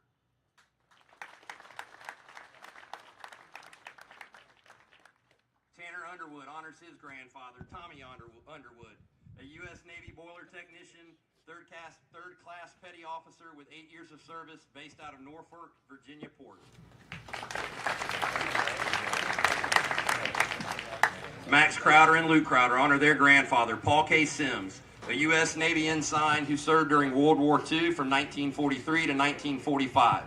They also honor their grandfather, Robert Lee Crowder, represented by their father, Chuck Crowder, and Robert's grandson, a U.S. Army Private First Class and World War II veteran.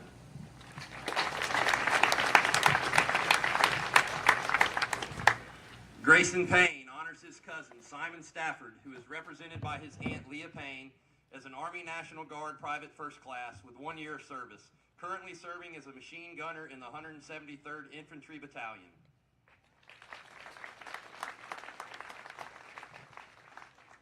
Caden McQuan honors his grandfather, Ronald Cartier, a U.S. Air Force Staff Sergeant with 20 years of service, serving during the Vietnam War and the Gulf War. Also recognized by Caden McQuan are his grandfather, James L. McQuan, a U.S. Army Private Class with 4 years of service, and his uncle, Matthew McQuan, a U.S. Navy Petty Officer, 2nd Class with 4 years of service.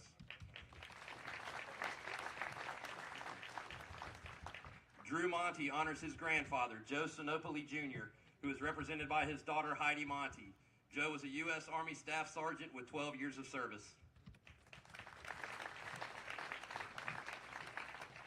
Jack Breeze honors his grandfather, Ralph W. Breeze, a U.S. Air Force Master Sergeant who served as an air traffic controller with 2 years of service and is a Vietnam veteran from 1966 to 1968.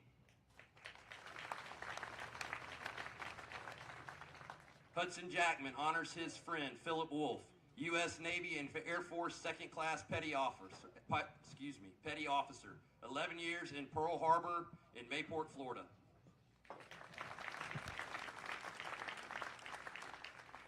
Knox Patterson is honoring his grandfather, Chuck Patterson, a U.S. Army Specialist Transportation at Eustis, Virginia, with 2 years of service. Alex Frymark honors his father, Mike Frymark, a U.S. Army Sergeant First Class with 21 years of service, including 3 combat tours during Operation Desert Storm, the Iraq War, and the First Congo War in Rwanda. Andrew Thompson honors his great-grandfather, David Morgan Thompson, represented by his father and Mr. Thompson's grandson, Morgan Thompson, who is a U.S. Army Private First Class with the 70th Infantry Division, who served 3 years, fought in the Battle of the Bulge during World War II, and received the Bronze Star and Combat Infantryman Badge. Braxton Nichols honors his father, Brian Nichols, a U.S. Marine Corps Sergeant with the 4th Battalion, 14th Marines, with 6 years of service. Braden Wright honors his grandfather, Lee Givner, a U.S. Marine Corps private, a Vietnam War veteran, and a participant in the Selma to Montgomery March. Bryce Mincer honors his grandfather, Mike McCarthy, a U.S. Marine Corps corporal who served 2 tours during the Vietnam War.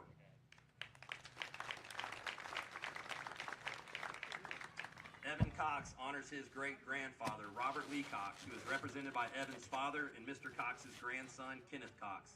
As a U.S. Army Corporal with 2 years of service and recipient of the World War II Victory Medal, American Campaign Medal, and Good Conduct Medal. Evan would also like to honor family members Jesse Coleman, a U.S. Army Sergeant First Class with 23 years of service, J. Clarence Coleman III, a U.S. Army Specialist with 5 years of service, and Jesse Coleman IV, a U.S. Air Force Staff Sergeant currently serving with 10 years of service.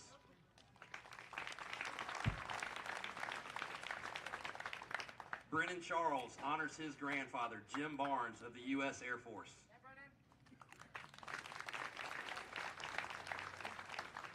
Hudson Hibbert honors his great-uncle, John O'Rourke of the U.S. Army, and his cousin, Ross O'Rourke of the U.S. Marine Corps. Houston Holmes honors his stepfather, Chris Walls of the U.S. Marine Corps. Michael Johnson honors his grandfather, Sonny Johnson of the Air National Guard.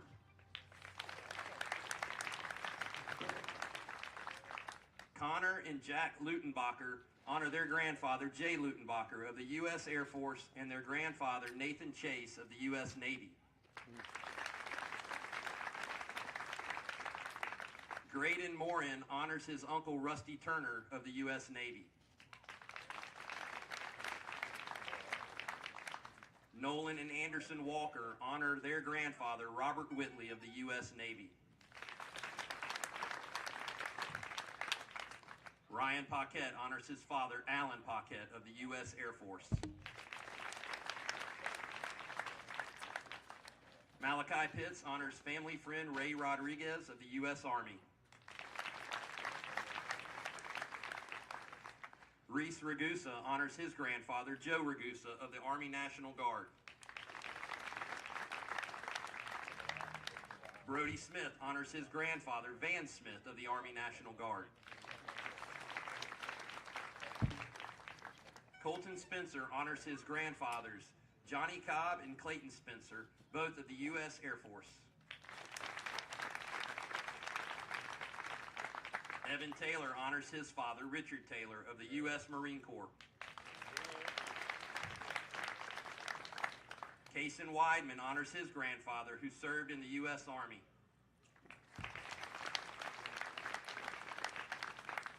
Colin Woodward honors his grandfather, Jim Woodward, of the U.S. Air Force. And lastly but not least, we'd like to honor Buzz Williams, a petty officer with the U.S. Navy serving 6 years.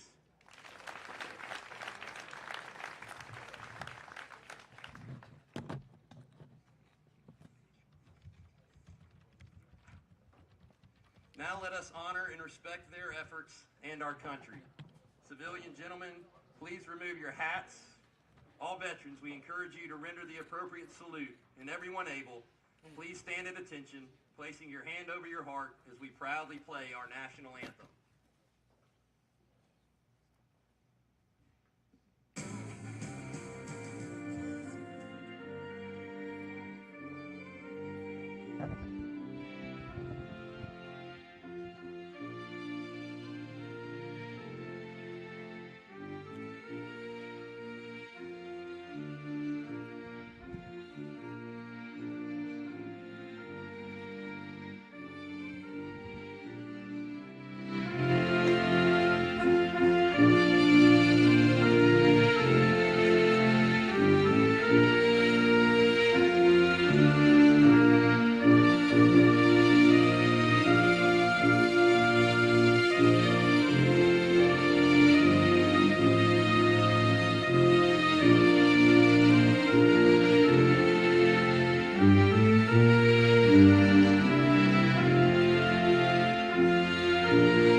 That concludes our ceremony. Honorees, please remember to go over to the right field pavilion so that you can enjoy dinner and a drink as a small token of our appreciation. Let's enjoy a fantastic game, celebrate our community, and show our appreciation one more time for our military heroes. Good luck to both teams, and thank you for being a part of this special event, and God bless.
Can I have your attention, ladies and gentlemen? This evening's varsity baseball game features your Hoover Bucs versus the Spain Park Jaguars.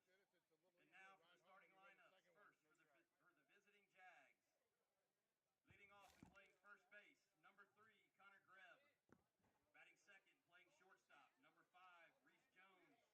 Batting third and playing center field, number 21, Joe Cross. Batting fourth and playing catcher, number 6, Evan Taylor. Batting fifth and playing second base, number 8, Michael Johnson. Batting sixth and playing right field, number 17, Slade Bounds.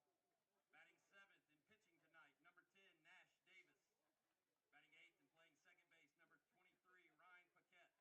And batting ninth and playing right field, number 4, Camden Major. The head coach of the Jags is Will Smith. He is assisted by Brooks Dunn and David Spencer. And now, the starting lineup for your 2026 Hoover High Varsity Bucks. Leading off and playing left field, number 42, Hudson Oliver. Batting second and playing right field, number 8, Will Adams. Batting third and playing shortstop, number 3, Jackson Wood. Batting fourth and playing first base, number 27, James Awe. Batting fifth and playing DH, number 25, Caleb Stone. Batting sixth and playing second base, number 1, Grayson Payne. Batting seventh and playing third base, number 7, Max Crowder.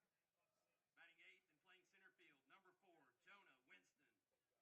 And batting ninth and playing catcher, number 15, Jake Fridley. And pitching tonight for the Bucks is number 30, Caleb Freeman. The head coach of the Bucks is Adam Mosley. He is assisted by Jason Barton, Brian Breeze, and Parker Wilson.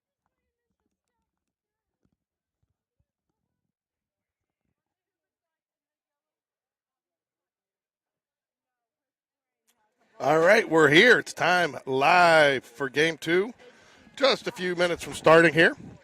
Go through your Spain Park Jaguars starting lineup. Alan Paquette will be joining me shortly.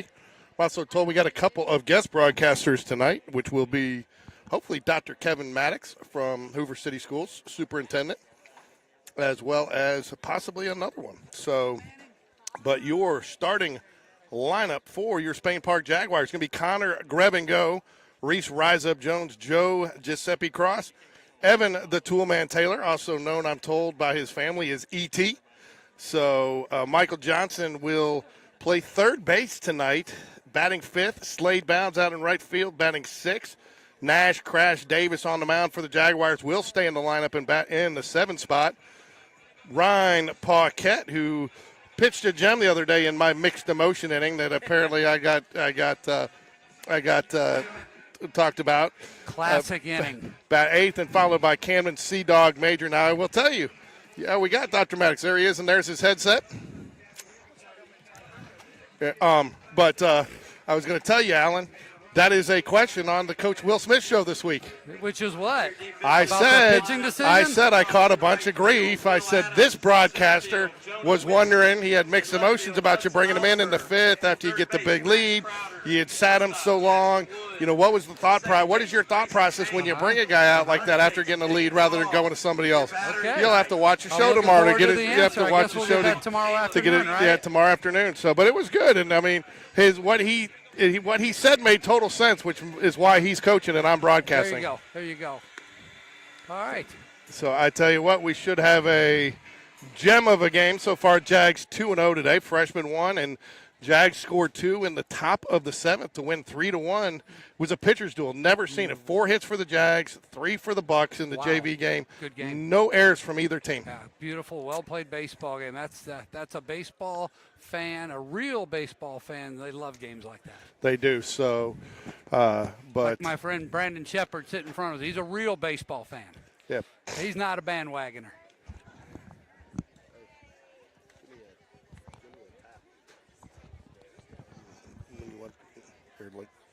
Something. Yep. All right, ready to go. I'm here with my man, the voice of the Spain Park Jags, George Corey. You ready to go, George? I am ready to go, man. Let's I'm make excited. this It's been a happen. great day. I'll tell you what, as even when my son, after he stopped playing, this is a game that even if I wasn't doing this, I'd come out and watch. I love Military Appreciation Night, Yep. It's well done, well handled by Hoover High School tonight, just as it was last year at Spain Park. I really do appreciate it as a veteran that they care about us. First baseman number 3, Connor Greb. Connor Greb, who has been hitting it a ton lately, steps up to the plate for the Jaguars to lead it off. A lot of people think this Hoover Bucs team, Alan, could win the state title. So this should be a good kind of benchmark. And, talking to Coach Smith, the Jags have been their own worst enemy. Well, that is right. We have not taken advantage of opportunities given to us, and we've made critical mistakes at the wrong times in some games. But nonetheless, we have bounced back from some of those mistakes and won some ball games. So this team's got some grit. They do. Now, I'll tell you, it's interesting. Got a different umpire behind the plate, much different strike zone to start the game. Low strike in the first game was a favorite of the umpire and the pitchers. 1 ball, 1 strike here to Connor Greb, leading off for the Jaguars. Curveball misses high and outside, 2-0, or 2-1. Herky-jerky motion from Freeman on the mound here. Not someone that we're overly familiar with. I don't think he grew up playing ball locally. I think he's kind of new to the area the last Ground ball, couple right? years. Oops, oh, sorry. You're good. I'm so used to going to just such a habit at Spain Park. I got to hit the button for the right side of the field. But hard hit ground ball. I tell you what, though, he's hitting it hard. Yeah. He is hitting it hard. He's seeing the ball well. He'd He's be putting hitting it in about play. 800 if it wasn't for some unbelievable defense that's been played against him. So ground ball to the first baseman, unassisted, put out for the first out of the inning. That'll bring up Reese Rise Up Jones. Yeah, I got to get into this game, George. Coming straight from a board meeting, it was just Yeah. really intense, and then the traffic An coming intense here, board meeting? It was Intense board- intense. We recognize different ones for 33 minutes. I didn't think it was ever going to end, but You've it never was great recognized. stuff. You've never recognized me. Well, I recognize you in a police lineup. Yeah, hey, be careful there. Don't go digging too deep now. 1 ball, 1 strike. Or was that poster at the post office? I can't remember. Yeah. 1 ball, 1 strike here to Reese Rise Up Jones. Freeman working out of the windup, fouls it away, the off-speed pitch. Yep. Tell you what, you did miss in the first game too. Coach Dunn really working hard, coaching first base. He was, Nice. getting 2 games out of Coach Dunn today is always a good thing. Yeah, he's going to ask for an extra supplement probably. Joe Giuseppe Cross. Sounds like he earned it. Hey, Georgie. Hey, Missy Gurley, how are you? I'm assuming you're watching. And do you have close strike 3? Nice fastball there. Yeah. Missy, are you actually listening, or do you have closed caption on? So I'm assuming that you saw, I believe it's your nephew, the Toolman Taylor, E.T., on the thumbnail for today after the big home run. Tell me how that went down, the big home run for Evan Taylor. Did the fans go nuts? Did the team go nuts? Yeah, it was fun. It's pretty exciting. You knew he was going to get one soon. He had been seeing the ball well, hitting the ball well, just exactly barely missing it. 2 outs now to Joe Cross. I'll tell you, I guess I can say that on the air here, but it's really nice to put it on Vestavia. Really enjoyed that. I tell you what, Freeman's working very efficiently here, working that outside part of the plate with the low fastball there. Yeah, he gets a smile on his face as he gets the fastball in there for a strike. Misses outside with the off speed. David Spencer's your first base coach. Coach Will Smith, head coach for the Spain Park Jags at third base. Man, what a crowd. It is. I tell you what, man, it was. They started filing in early. They heard you were coming in a suit, Alan. That's what it was. Outside, ball 2. I tell you what, I did catch some grief. People wondering why I'm not dressed up in a suit. This may become our standard uniform here, buddy. Missy Gurley is listening, so we've upgraded. I met Missy in Huntsville. Did you? I did. She was at the game. Well, she is a loyal sponsor of Jaguar baseball, has contributed to a sign, and also is a loyal watcher along with many of the Taylor clan and the Greb clan all the way up in swing and a miss. 3 balls, 2 strikes. So I'll tell you in a minute. Let's hope that Joe Cross gets in before I have to make the starting pitcher for the Jaguars announcement, but I think you'll be excited. Yeah. Ground ball, first base, right at him. Hard hit, 1 hop. Yeah. Big James All made a nice play, a little backhand on that ball. So your starting pitcher for the Spain Park Jaguars today is going to be Nash Crash Davis. Jags want to see how he handles some big bats today, coming back out of baseball or football into the baseball scene. So got a couple innings this week. Barely didn't pitch that bad, but then had a couple of bad breaks that kind of got away, and so we'll see how he does on the mound tonight. I'll say this about him: he's trying to find his feel for all his pitches, and it's going to get there. And his bat is getting close. His swings get better every game. I thought he looked really, really good Saturday up in Huntsville. Timing's just a little bit off still, but it's getting really, really close. He's going to do some damage real soon for the Jags. Well, a little different look tonight in the infield. So you're going to have Connor Greb at first base, Evan the Toolman Taylor behind the plate. Michael Johnson's over at third, Reese Jones at short, and Ryan Paquette will round out the infield. Slade Bounds in right field. Joe Giuseppe Cross, the center fielder. That's where good hits go to die, is in his gloves. Where they go to die. Camden, Sea-Dog Major out in left, and Nash Davis, not the designated hitter, but he is a hitting pitcher tonight, so he makes the starting defense lineup card in the designated hitter spot. So Alabama, Prep Baseball Alabama, starting defense for your Jaguars. Well, at some point tonight, we're going to get a chance to speak with our illustrious superintendent, Dr. Kevin Maddox. I figure he's got to work the crowd just a little bit. And then we have a mystery guest. We're not going to name him yet, right? You got to make sure he shows. I got to make sure he makes it. He sent me a text and said he's got an event to be at. He's going to come here straight from that event. He's a guy who sits on 11 boards. Wow. So my lousy little 3 boards is nothing compared to this guy. Y'all, you're going to enjoy this one. I hope he shows up. I've slept on a board. I've never been on a board, though. Yeah, I've been smacked with a board. So, all right. For me, what I remember about Nash Davis is if he works from ahead, he's good to go. Yeah. Struggles a little bit from behind. Yeah, location will be key. Misses high, but good velocity right out of the gate. Ball 1. The first for the Bucs, the left fielder, number 42, Hudson Oliver. Hudson Oliver, lots of upside to Hudson Oliver. Yeah, Prep good. baseball, very high on him. Yeah. Pop fly, gets back out of foul, evens up the count, 1 ball and a strike. Fortuitous move in for Hoover here, for sure. A good ball player. This lineup from 1 through 9 is you can't let up on anybody on the mound and in the field. Our defensive players got to be on their toes tonight. Ball misses. 2 balls and a strike.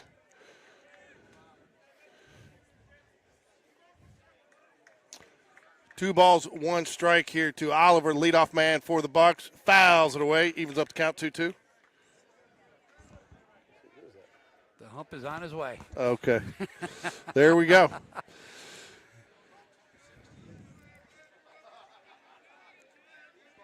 Abigail Neal, no problem. We love doing it. We're glad you guys get some enjoyment out of it. Fly ball gets back out of play. Straight back. Nice pitch there by Crash Davis. You know, if you're sitting in seat number 33, your job is to make sure no balls hit the Spain Park baseball announcers. I hope he read his job description before he sat in that chair.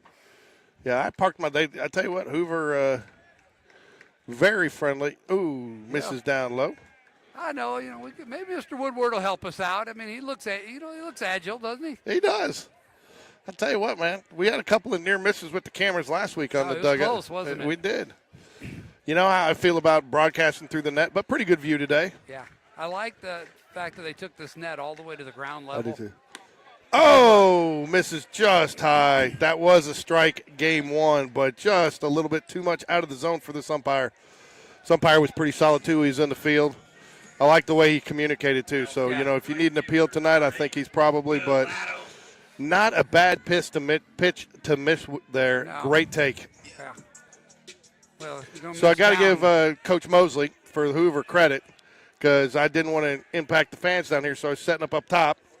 And he's like, what are you doing up there? Come down. I was like, are you sir? Talk to him. And he said, man, yeah, please, broadcast from down here. Get down close. And, you know, if you sit up here, you'll be fine. And couldn't have been more friendly. Let me drive my car back here. So big shout out to the Hoover. Yeah. He said, just say nice things about us. I said, we always try to. I'm not going to say nice things about him. No, he's actually I call him a friend. We're pretty good friends. Yeah. I'm grateful that he's out here. You know, he had a serious health issue in February. We talked about it, and he says he's very grateful to see him out here. He said he'll be sitting down a lot, but Will Adams, I believe he's an LSU commit, is he not? Or LSU signee? He's an LSU signee. The first pitch I thought was pretty darn close to being a strike. Might have been a little below the knees. That one's outside for a 2-0 count. These guys are pretty decent umpire. At least this guy was in the field. Yeah. I think you're going to see him have a pretty tight and consistent zone today. What do you think with 4 games starting Thursday, I would assume nobody's going to pitch too much tonight for the Jags. Wouldn't you agree? Probably. I think, there'll be ball misses high and outside. 3 balls, no strikes to Will Adams. You got to be careful here. He's not a guy you want to make a mistake against. No. I've known Will since he was 6, coached him 6, 7, 8, 9, 10 years old. It feels like he's been here about 15 years. Yeah, well, it's because he started playing varsity as a 5th grader, I think. No, as a freshman. I believe we're going to get our first episode of, let's see. We'll see.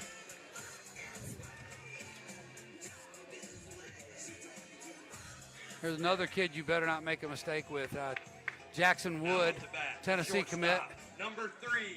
Jackson Wood. Remember, there's not many. Last year, he took the first pitch that he saw of the game and he hit it out of the park. I will tell you, there is not many places in this Buccaneer lineup that you can take a breath and relax. No. So Jackson Wood steps to the plate for the Bucs. 2 on, nobody out. Nash Davis, a couple of near misses, end up resulting in 2 walks to start the bottom of the first. Let's see him work out of this. Maybe we can turn 2 here. Fouls it straight back. Nash goes right after him, and he had the green light. Yeah, interesting. After 2 straight walks, and one was the second one being a 4-pitch walk. But that's having confidence in the guy in the plate. The coach can say, hit it. If it's there, hit it.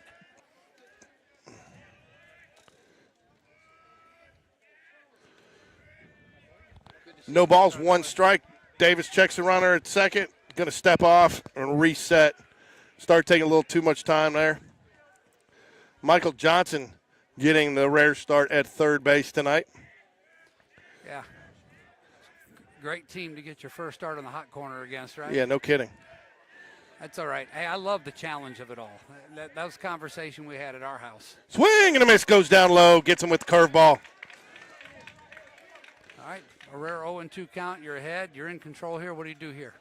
I come back off speed again, maybe see if I can't get him chase something low again. He's been aggressive at the plate, or either that or come somewhere off the plate. He's been aggressive, so I think you're going to be able to get a swing out of him or something that may not – it's got to be close, but maybe not a strike. That's right. And I definitely would want it down.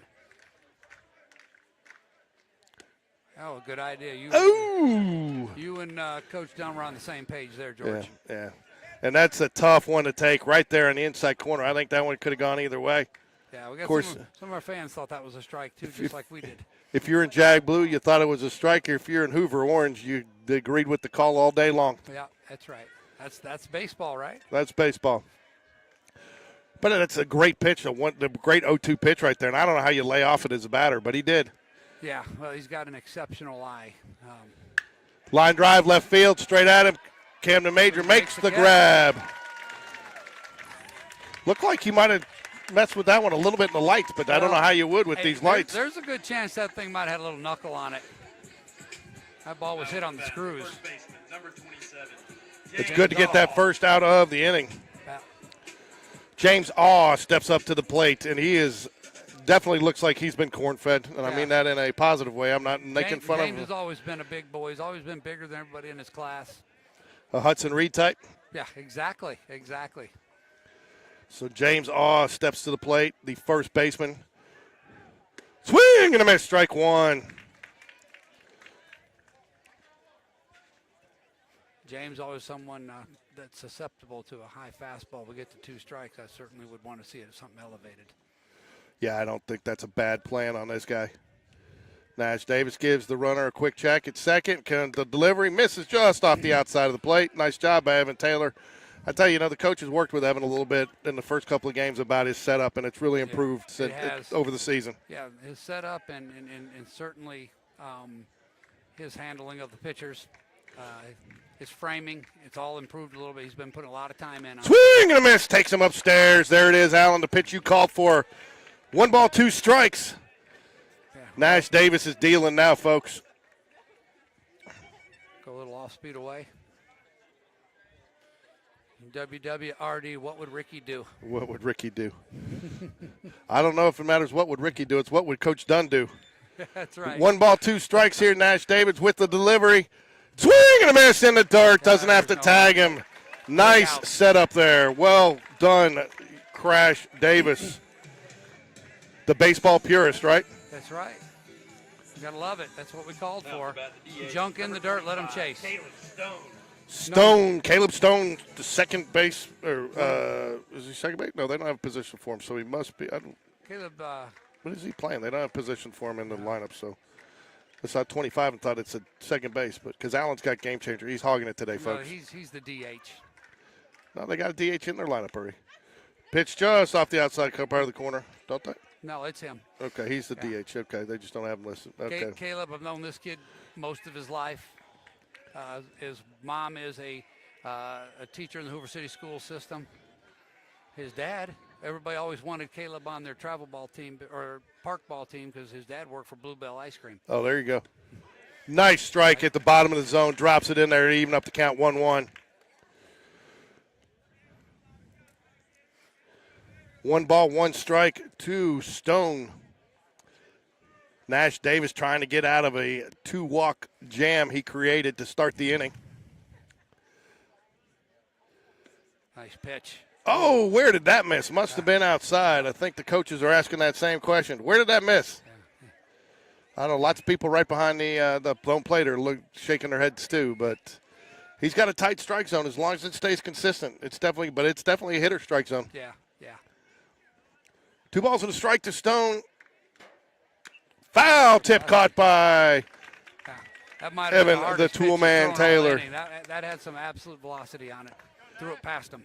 2 balls, 2 strikes. We need Rick Strawn here with the radar gun. 2 balls, 2 strikes, 2 out, 2 that on. One might have started with a 9. Yeah. Oh, the call to the bullpen. Wait a minute. It's too early, that's my buddy. sister. Curveball, strike 3, gets him. Evan Taylor, nice job holding on to the foul tip for the final out of the inning. Nice little Jags get out of it. No hits, 2 men left on base for the Bucs in the bottom of the first.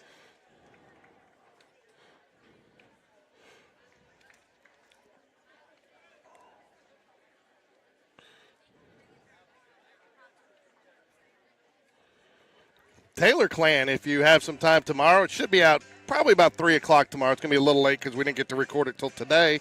But you're going to want to catch this week's episode of the Jag Connection, the Coach Will Smith Show. Evan Taylor is the player profile this week. All right. We're going to learn some things about Evan. We did. He said some really nice things about him, and not only as a player but as a person. So, and just and it was interesting that you could tell he reads them. I'll go ahead and give you one thing. It's he said that Evan's a guy that you can really challenge. That you can't do that. Like if you tell him he can't do something, he's going to figure out a way to do it. And he's like, and he says that's when he says now some players you can't do that, but with him, you can. And so it was nice. It was a good discussion about Evan Taylor. We also talked a little bit about his versatility and his first home run. Yeah. He got all of that one, too, by the way. And we also talked about my mixed emotions fifth inning about bringing Ryan Paquette back out. I'm sure he set you straight, didn't he? He did. It made sense. Oh, love it. Hello, Mr. Crowder. Bottle of water. George, you need a drink? I'm good, thank you. Okay. All right, so due up here for the Jags is nonetheless Evan the Tool Man Taylor, also known as E.T. by his friends. All right. Time to loosen up this shirt. Followed George. by Michael Johnson. Ooh. Yeah, I'm a little surprised that you didn't bring like a change of clothes. There really simply wasn't time. Is that not couth to see the president of the school board out there in the parking lot in his boxers probably changing? Wouldn't go over very well on school property, would it? My choices were the school property or City Hall. Yeah, there you go. They weren't good at all. So got a little bonfire going out there in right field with the little campground action going. Yeah. So, and barbecue out in the cheap seats out there. Yeah. We need to get a barbecue out there for the Harper home run deck. Yeah, why not? Both pitchers dealing tonight. Starts off with strike one fastball right down the middle to Evan Taylor. As a hitter, though, I kind of like if the guy I'm facing is around the plate a lot, and then I'm sitting fastball early and I'm attacking. Yeah, and I mean this guy's been all around the zone all day. He's missed with his curveball a little bit low, but I'll tell you what, it's going to set you up nicely with it because if he brings that 0-2, it's going to be tough to lay off. Good take right there. Yeah. I'll tell you one of the things I love the most about Evan, the Tool Man Taylor, is those batting gloves. Yeah, the purple ones. The purple people eaters. Well, let me hope they're a purple buck eater. Swing and a miss. Strike two. Evens up the count 2-2 with Michael Johnson standing on deck for the Jaguars. Mm-hmm. Got to catch up to his fastball. I got to figure some of these have been in the nines as well. Yep. Called strike three. Yeah, now that was a ball last inning, but again, good pitch. But I thought it was close last time, but it must have caught just a little bit more of the plate. Yeah, interesting. The fact that it was off speed, which means it had to be moving in it, and by the time it was caught, it still didn't look like it quite arrived yet. I think the umpire anticipated that breaking pitch coming in there. Yeah, I tell you what, I'm not even sure if he swung at it, though he could have hit it. I mean, that was positioned perfect. Ball one to Michael Johnson, getting the start at third base tonight. Oh, that's cool. Interesting. That's a strike. All right. Called strike. He's opening up that inside corner a little bit. I'd be at this point, if I'm one of our hitters, he's setting a pattern. He's first pitch fastball on everybody. Fly ball right side of the field. It's going to be just foul, but it caught in and run into the bullpen for the second out of the inning. Will Adams playing out in right field tonight. Yeah, no, you didn't. You missed their starting lineups. Yeah, I'm used to seeing him at first base or on the mound. So. Yeah, I thought we might see him on the mound. Slade knock it inbounds. Steps up to the plate for the Jaguars. Freeman only 22 pitches, very efficient so far in his first 1 2/3 inning of work. Yeah. Great crowd out here.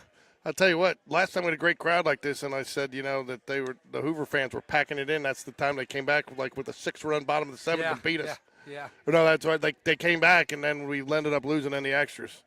And I caught 10 levels of you-know-what from Rick Strawn for jinxing us. Yeah. Yeah, I remember it well. 2 balls, no strikes to Slade Bounds. Nash Davis, the pitcher, stands on deck for the Jaguars. Riggins Rogers hit one out today for the JV. Oh, I got to tell you, between innings, I got to tell you something funny. Okay. 2 balls, no strikes to Slade bounce. Strike right. Oh, Nope, it's up. It was up. He hasn't called that pitch. No, so he I hasn't. was glad to see he didn't pull the trigger on it. So 3 balls, no strikes. There it is. Now there's the strike. Yeah. I'm sure he had the take sign all the way there, absolutely. though. Yeah, against a team like this, you got to get every base runner on you can, and you got to take advantage of every opportunity. Strike 2, down low, Yeah, gets the like call. that pitch. I just didn't like that pitch. No, I don't think he swing at it. You wonder if he had stayed there a little longer, would he have gotten that call as a ball? It's nice to see Pete Triantros walking around here today, back healthy, running the concession stand. Sneaky Pete. He told us to tell Coach V he needs to be out there here. He is. Where is Coach V? I mean, he's probably tuning in. We'll hear from him in a minute. 3 balls, 2 strikes, the payoff pitch to Slade Bounds. Now. Took a while, but he got his walk. And that was pretty close to the pitch before. I thought he was looking to ring him up. So Nash Crash Davis comes up to the plate. Fans are still coming in. That's a good sign. Yeah, it's good to see this much support for the event. It was great to see. I think that's the most I've seen. Alan, I had no idea you were in the Air Force. Yeah, I spent 4 years active, 4 years in the reserves, was military policeman.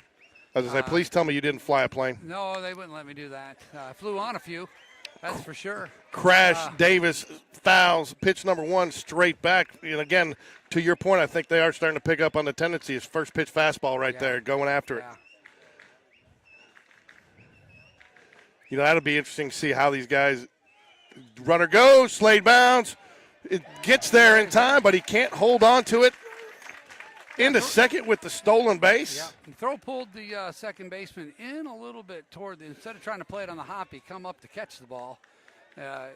Which you do that, you're not going to have any chance to tag him out. So even if he caught that thing, wasn't in position. No, he was not. And I didn't see. I think that was a ball, was it not? That was a ball. 1 ball, 1 strike here, too. Crash Davis. Get a hold of 1, Nash. Come on, buddy.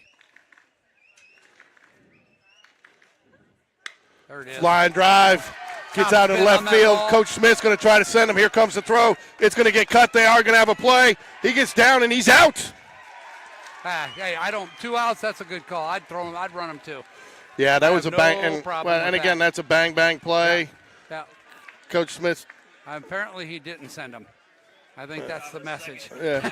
Am I so right? for Ken Greb, the smoke in the outfield is they have a fire pit out there for the students, and they are cooking s'mores out there. So nothing to be concerned about. Nothing to be concerned. Okay. I got both. No. We got an announcement to make, and you're going to make it one night. Yes. Come on, friend. I told you, man, she'll quit me, man. I got this sheet with principal's raises on it, and I'm going to sign it someday, maybe. So, Alan, I got to tell you a funny story here. Okay. So, Will tells me today, while we're doing a show, he's like, "Hey, man, you guys got to put out your." Now I got away from doing a weekly schedule, so I'm going to get out our broadcast schedule tomorrow because his dad called him and said, "Hey, man, I can't believe you guys lost to Vestavia again." And he's like, "We didn't lose to Vestavia." He said, "Yeah, you did. I watched it on Thursday night." And he's like, "No, I didn't." He goes, "What was the score?" His dad and several people apparently just searched Vestavia Spain Park and watched last year's game. And he's like, "Well, I was wondering why." He's like, "I was wondering why." He's like, "I was wondering." There's Van Major with the cheesy spring break mustache. But he's like, and his dad was like, "I was wondering why Jabrodi was back on JV." And I was like, and so he's like, so everybody everybody who watched and doesn't know, Coach Will wanted me to make an announcement. The Jaguars beat Vestavia. Was it 6-2? We got something going on here. It's important. Trainer and Brooks Dunn are going out to talk to Nash. That's not good. Yeah. No, I ran into Coach Smith's dad out in the outfield during the veterans thing. He's state representative, as you know, and I've had a chance to lobby for the school board. I always go visit him in his office down there. He told me that he tuned into the last game we did. Well, I guess that was that Gardendale? Yeah, it was. He tuned in. We gave him a shout out. All right, we got somebody heading down to the bullpen, so this doesn't look good. I didn't know this, but you got to get off. So we'll take this opportunity. Yeah, I can't tell what's going on down there at all yet. So I've learned you can't. I've learned, Alan, it's a HIPAA violation to keep them on for more than 10 seconds. While they're tending to an athlete? Yeah. Oh, really? Now, you can, like, if it's a cramp or. Okay. But. Yeah, this is not good. I mean, he's not even throwing, so. I won't even speculate. With a pitcher, especially a power pitcher, it could be a million things. Yeah. So I want to give a shout out to our sponsor, Stephen Standridge, America Properties, Milner Farms, Alabama Credit Union, Overnight Parts Alliance, and RFG Advisor Group, as well as Birmingham Landscape Design, Wells Fargo Advisors, Strong Box Self Storage, and Marathon Electrical Contractors. We'll also take the opportunity, because it sounds like we may be going to it right now. We'll keep it on there, but we will go to the Vance Law Firm. Call to the bullpen. Yeah, it does look like we're going to get We're going to get Connor Dabbs, it looks like. It looks like we're going to get Connor Dabbs. He was scheduled to go an inning tonight. I'm not sure Nash Davis is happy with the decision to take him out. He's been reluctant to give up the ball. Yeah. Yeah, he's not happy, but we're going to err on the side of caution and on March 10th. Okay, we got a lot of baseball to play. To your point, I don't think the plan was for him to go a lot of innings tonight. Right. I think probably 2 or 3. Right. But, again, you got to wonder, too. Yeah. I always wonder about a kid that comes back, late in the season, or mid-season that hasn't had the opportunity to maybe get, as much conditioning because they've been playing different sport. Yeah. Yeah. I mean, and this is a 3-sport athlete. I mean, he's doing all kinds of different workouts, and I think body hasn't had really rest. That's always a concern to me. But it was time that we have to start building him up. So I think what you're going to see have happen here, it'd be interesting to see, because the plan was when Nash came out of the game, he was going to go to first, grab back to short, Johnson to second, Paquette would slide into the DH role tonight. Yeah, because he was heading to the bullpen is what I understand. So it'd be interesting to see if Nash Davis can stay into the game at first base and hit, or even if he can stay and possibly transition into the DH role. I don't know how. Yeah. We should learn a lot coming up here. Yeah. Hopefully it's something that just feels a little uncomfortable. He can continue to swing the bat. I'll tell you, power pitchers can scare you. That's why I always talk about the World Baseball Classic. Most of the teams love that their players are being represented there. They get nervous about their pitchers going. Well, I just saw Tim Vakakis chatted in, and I'm sure he's holding his breath a little bit right now. It's one of his potential 2 starting quarterbacks for the year. Is that could impact spring football depending on where it's at. But it didn't look too bad. But no, I tell you what, the fact that he didn't want to come out is a good sign, I think. Alan, do you guys always allow open flame on school? No, that's usually not allowed. It's very, very interesting that they're doing that out there. But, there's a lot of people that get paid a lot of money to run the school system here. I'll let one of them handle it. Yeah. I see Wyatt. He earned his nickname today, Wyatt Big Time Beatty. Did he? Yeah. Just mostly because of his size today. Yeah. But he played well. So Wyatt Big Time Beatty. You got to like that. Yep. So. Good. Hi, guys. Good to see y'all. Hey.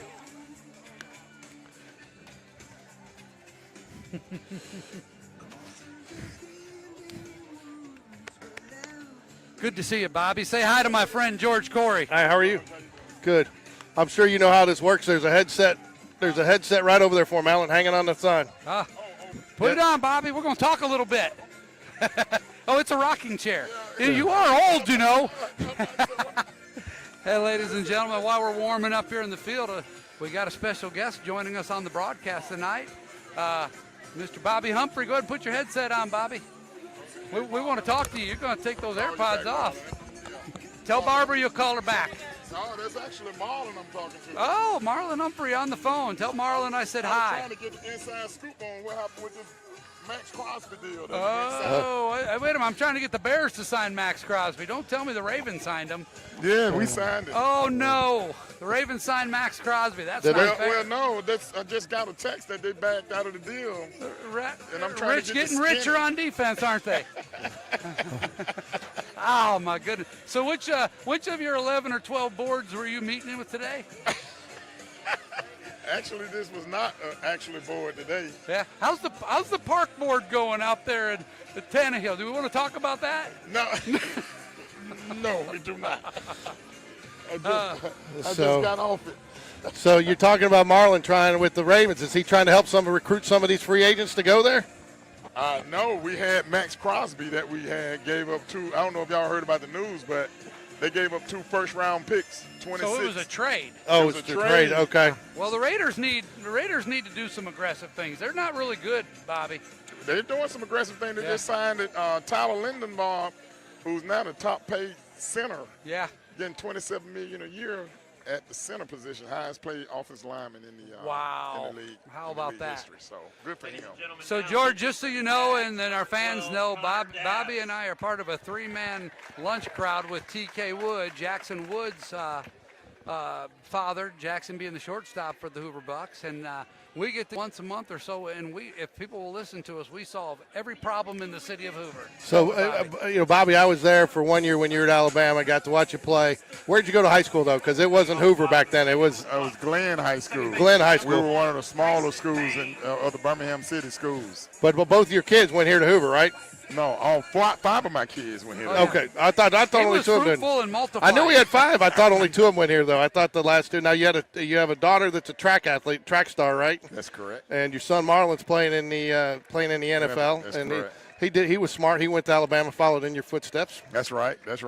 So and now you're at where? Bryant Bank? Yes, sir. I'm at Bryant Bank. Yeah. Are we on live now? We're online. So we're live. Oh, so I need to give a plug for Bryant Bank. I see your banner out there in right field. Why don't we have one of those at Spain Park? You and I got to talk, buddy. Yeah. Well, listen now. I didn't dress up and I'm not wearing any Hoover gear because you're my favorite one and only Hoover School board member. There you go. I hope TK's listening in so he knows that. Well, just so you know, though, Coach Mosley was really gracious because I was setting up top because I didn't want to interrupt the boosters down here. And he said, come on down.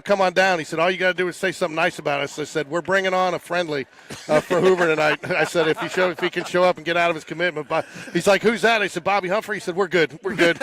See what you did?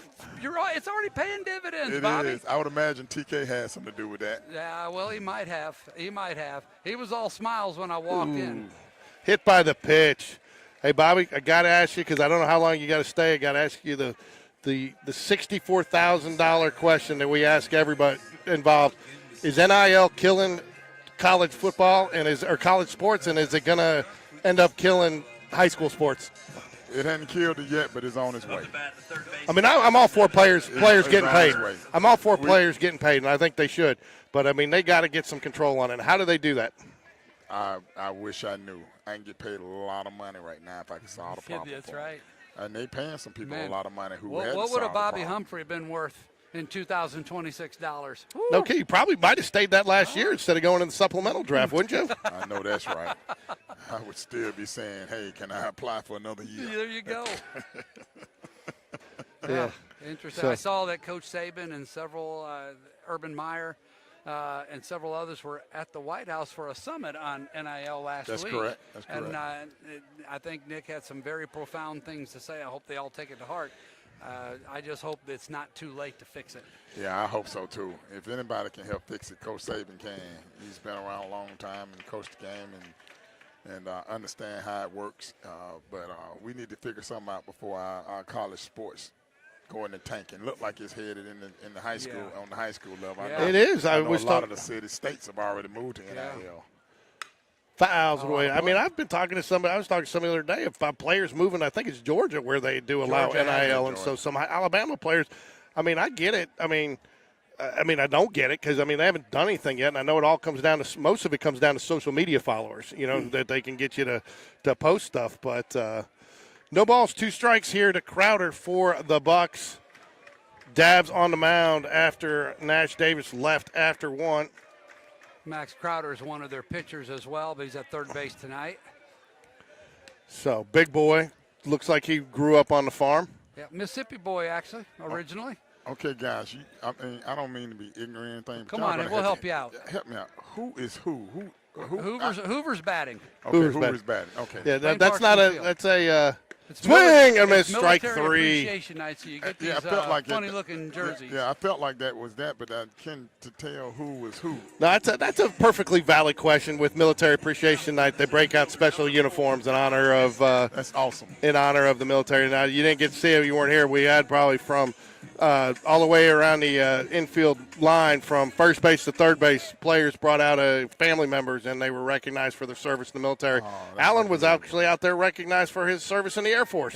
So awesome. got to stand with his son, and they called out his name. So, Yeah, we appreciate you, Alan. Yes, Yeah, sir. so- Appreciate it. Thank you. Thank you so Thank you, much. friend. so So, Bobby, let's talk a little bit real quick about your work at Bryant Bank. I know I try to pop in that branch on 150 and say hi to you once in a while. Well, they pay me to be there, but I try my best not to. isn't that what all bankers do? Isn't that the bankers? You've heard of bankers' hours. I need to be careful what I say. How many listeners you got Tell on me this what thing? bankers' hours Too are, many, because huh? I keep getting accused of it. Yeah, and Alan. I mean, I hope, Alan didn't tell you, either one of us tonight, that there's a dress code. He showed up in a tie. Nice block there by Evan the Toolman Taylor in the dirt. Bobby, I was serving my city before I came here, just so you know it, buddy. We had a school board meeting, so There you go. I broke some traffic laws to get here on time. Yeah, who schedules a school board meeting on a night that you've got one of the biggest that events? guy behind When you. you got one of the That guy biggest behind events. you. The superintendent. Line drive right to Reese Jones, should be 2. Oh, Oh, good. loses They it got on the the transfer. Ryan Paquette having a little trouble getting that out of his glove. And I think it making the was going to be. throw. I'm not sure he gets him either No. way. It was going to be a tough out. Tried to rush a little bit, but gets the one. Nice job by Reese Jones on the short hop line drive, Yeah. and gets out number 2.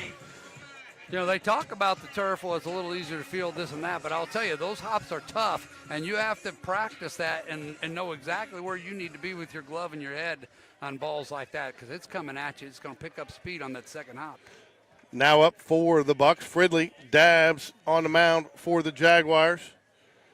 Yeah, I don't even know. I can't even remember Fridley's first name. I've called him Boogie since he was 8 years old. Really, Yep, don't know his first name. Boogie Fridley. There you Boogie. go. We just call him Boogie. That's a good nickname. Yeah.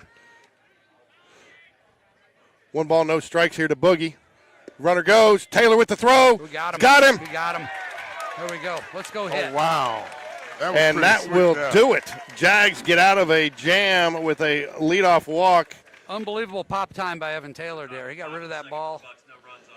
So, Bobby, I also was studied up a little bit on you. I mean, I know a lot about you because I followed you because I was at college, but I know you do a lot of motivational speaking. What's kind of your message when you go out to this generation? Because this generation, I mean, I got kids in this generation, and it's tough to deal with. So what's your message as you're out there motivating? You know, it's kind of always the same thing. You know, I don't care how generation after generation, it's going to take hard work, discipline, and staying focused on what your goals are in terms of basically on the field and off the field, and just living up to the expectations that you set for yourself. You know, so you know, the kids usually who excel are the ones who put a little bit more in it. You know, I tell people all the time, you know, if you ain't putting it in the bank, don't expect to come and getting it out. Yeah. Yeah. That's Good nothing point. in. You got to put some in to get some out. There you go. And this I remains like the that. same. The kids that work hard and put in the work, they tend to be the ones that kind of rise to the top.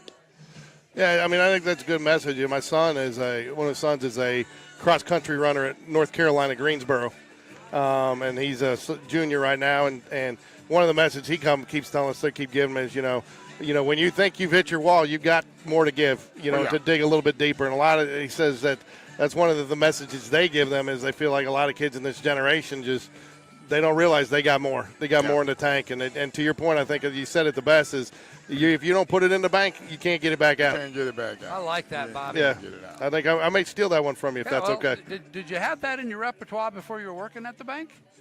Or did it come to you sitting at that oak desk? You know, to be honest with you, it came to me. I can remember when I was in high school, and I kind of got it through track a little bit. I always was a pretty good athlete, and I loved playing football. I only really played in 8th grade, but I went to a state track meet as a freshman. Uh-huh. And I got beat up pretty bad. Oh. Yeah. So I went back and I started, training a little harder. Yeah. When I get out of practice, I started working a little harder, running you around the alleys and through the neighborhood. Yeah. So, Bobby, just to prep you here, Alan's going to go silent right now, so don't worry. He's okay. His son is batting. Yeah. So he usually goes silent when his son is batting. So I end up broadcasting. I'm glad you're here because when Ryan's up at the plate, I usually end up broadcasting by myself. I always like it when he hits the first pitch so he gets it over with. Line drive down the right side. It has a chance to fall. And Will Adams is over there and snakes it down. Oh, good swing. Good swing, yeah. That was a good It hung up there in the air a little bit longer than I thought. It had a done. nice little tail on there. Nice little fade, but it hung up in the air just a little too long. Now he's going to play college ball, isn't he? He's going to Huntington College in Montgomery. Coach Conville's going to allow him to play second base and pitch, so he's going to play both ways. So That's awesome. We're happy. We're excited. We're very, very proud. And kind of close, too, huh? Yeah, there you go. Not too far away. Camden Major squares around a bunt, pulls it back, called strike. Yeah. Less than an hour and a half, we can be on campus from Hoover, Bobby. That's great. That is awesome. Yeah, working on Game Day Sports Radio here. George is the father of that. I like to call him that. Is actually the voice of the Spain Park Jags. We may have a game or two that we do for Huntington. Yeah, we'll try to. Maybe we'll make it into the college ranks yeah, there. We'll be big time then, won't we? Moving on up. Yeah. Alan keeps threatening to bring Chris Stewart on to join us for a game. Once basketball season's over, Chris is going to come spend a little time with us. Oh, really? Yeah. Oh, wow, man. That's my It'll buddy. be really the big time. Alan knows everybody. We call him the mayor. In a minute, I'm going to show you Alan's. Oh, goodness. Big time in me, man. I mean, I'm glad y'all had me on. Oh, first. drops the curveball in there. Strike three. Froze him on the curveball, and that will send him back to the dugout. Connor Grebb, leadoff man for the Jags, steps back up to the plate. Well, just remember, George, I don't hang out with just anybody. Okay? I mean, you know the crowd I hang with. Here we go, Bob. You got to check out the graphics. I got to find it. Where are you? I just thought I saw it. You're on the whole booth crew, but yeah, I must have gotten demoted, Bobby. So you guys are on every game, or almost every game? Okay, almost every game. We try to make as many as we can, but that's awesome. That's awesome. We get a lot of parents, grandparents. Some of these parents that have kids, playing multi sports, and they all can't be here because they got to divide and conquer. And then you got grandparents that. I'll tell you what our biggest broadcast is, Bobby, that we do every year is graduation. We live stream graduation, so parents and grandparents and great grandparents that can't make it in town can watch their grandchildren, nieces, nephews graduate. It's pretty cool. Now, what's your viewer numbers on that, George? They're pretty good. We get about 2,500 on graduation. We're averaging about 750 to 800 a baseball broadcast right now. Pops it up. Towering fly ball. Shortstop's calling it. To take that one. And, wow, dances around, makes the grab. That's that Wood kid, Bobby. I don't know. I was hoping he'd just, get in trouble at school today for skipping class and have to stay home. I think he did get in trouble today, but they decided they'll let him play tonight, though. I'm not sure. His mom's a really good influence on him, but his dad is sus. No, his dad was the one who got him out. Well, he is. Hey, look, he's like president of the dugout club or something, isn't he? All that means is TK has to sweep the dugout after the games.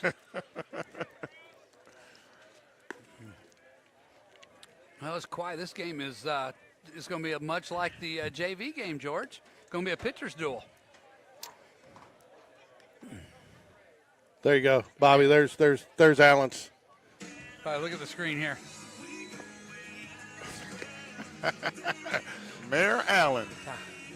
Unofficial. I don't get the paycheck. We still let Nick have the paycheck. Yeah, Nick can have the paycheck. I just carry the title. I mean, he has anybody that gets celebrities like Bobby Humphrey on, and we tried to get Stewart. Barbara. We tried to get Barbara Humphrey, but she was too busy for us. I mean, she's got all the inside scoop on what's going on down at Bama. All you can do is share the stuff she tells you. Yeah, which is not a whole lot.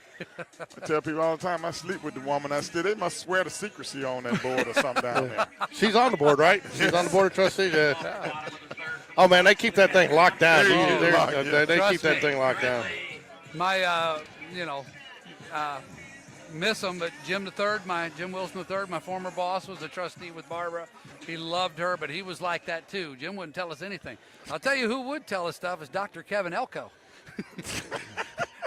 Saban's head coach, his shrink that tried to get those boys to think right. Really? He'd come do meetings with us every quarter.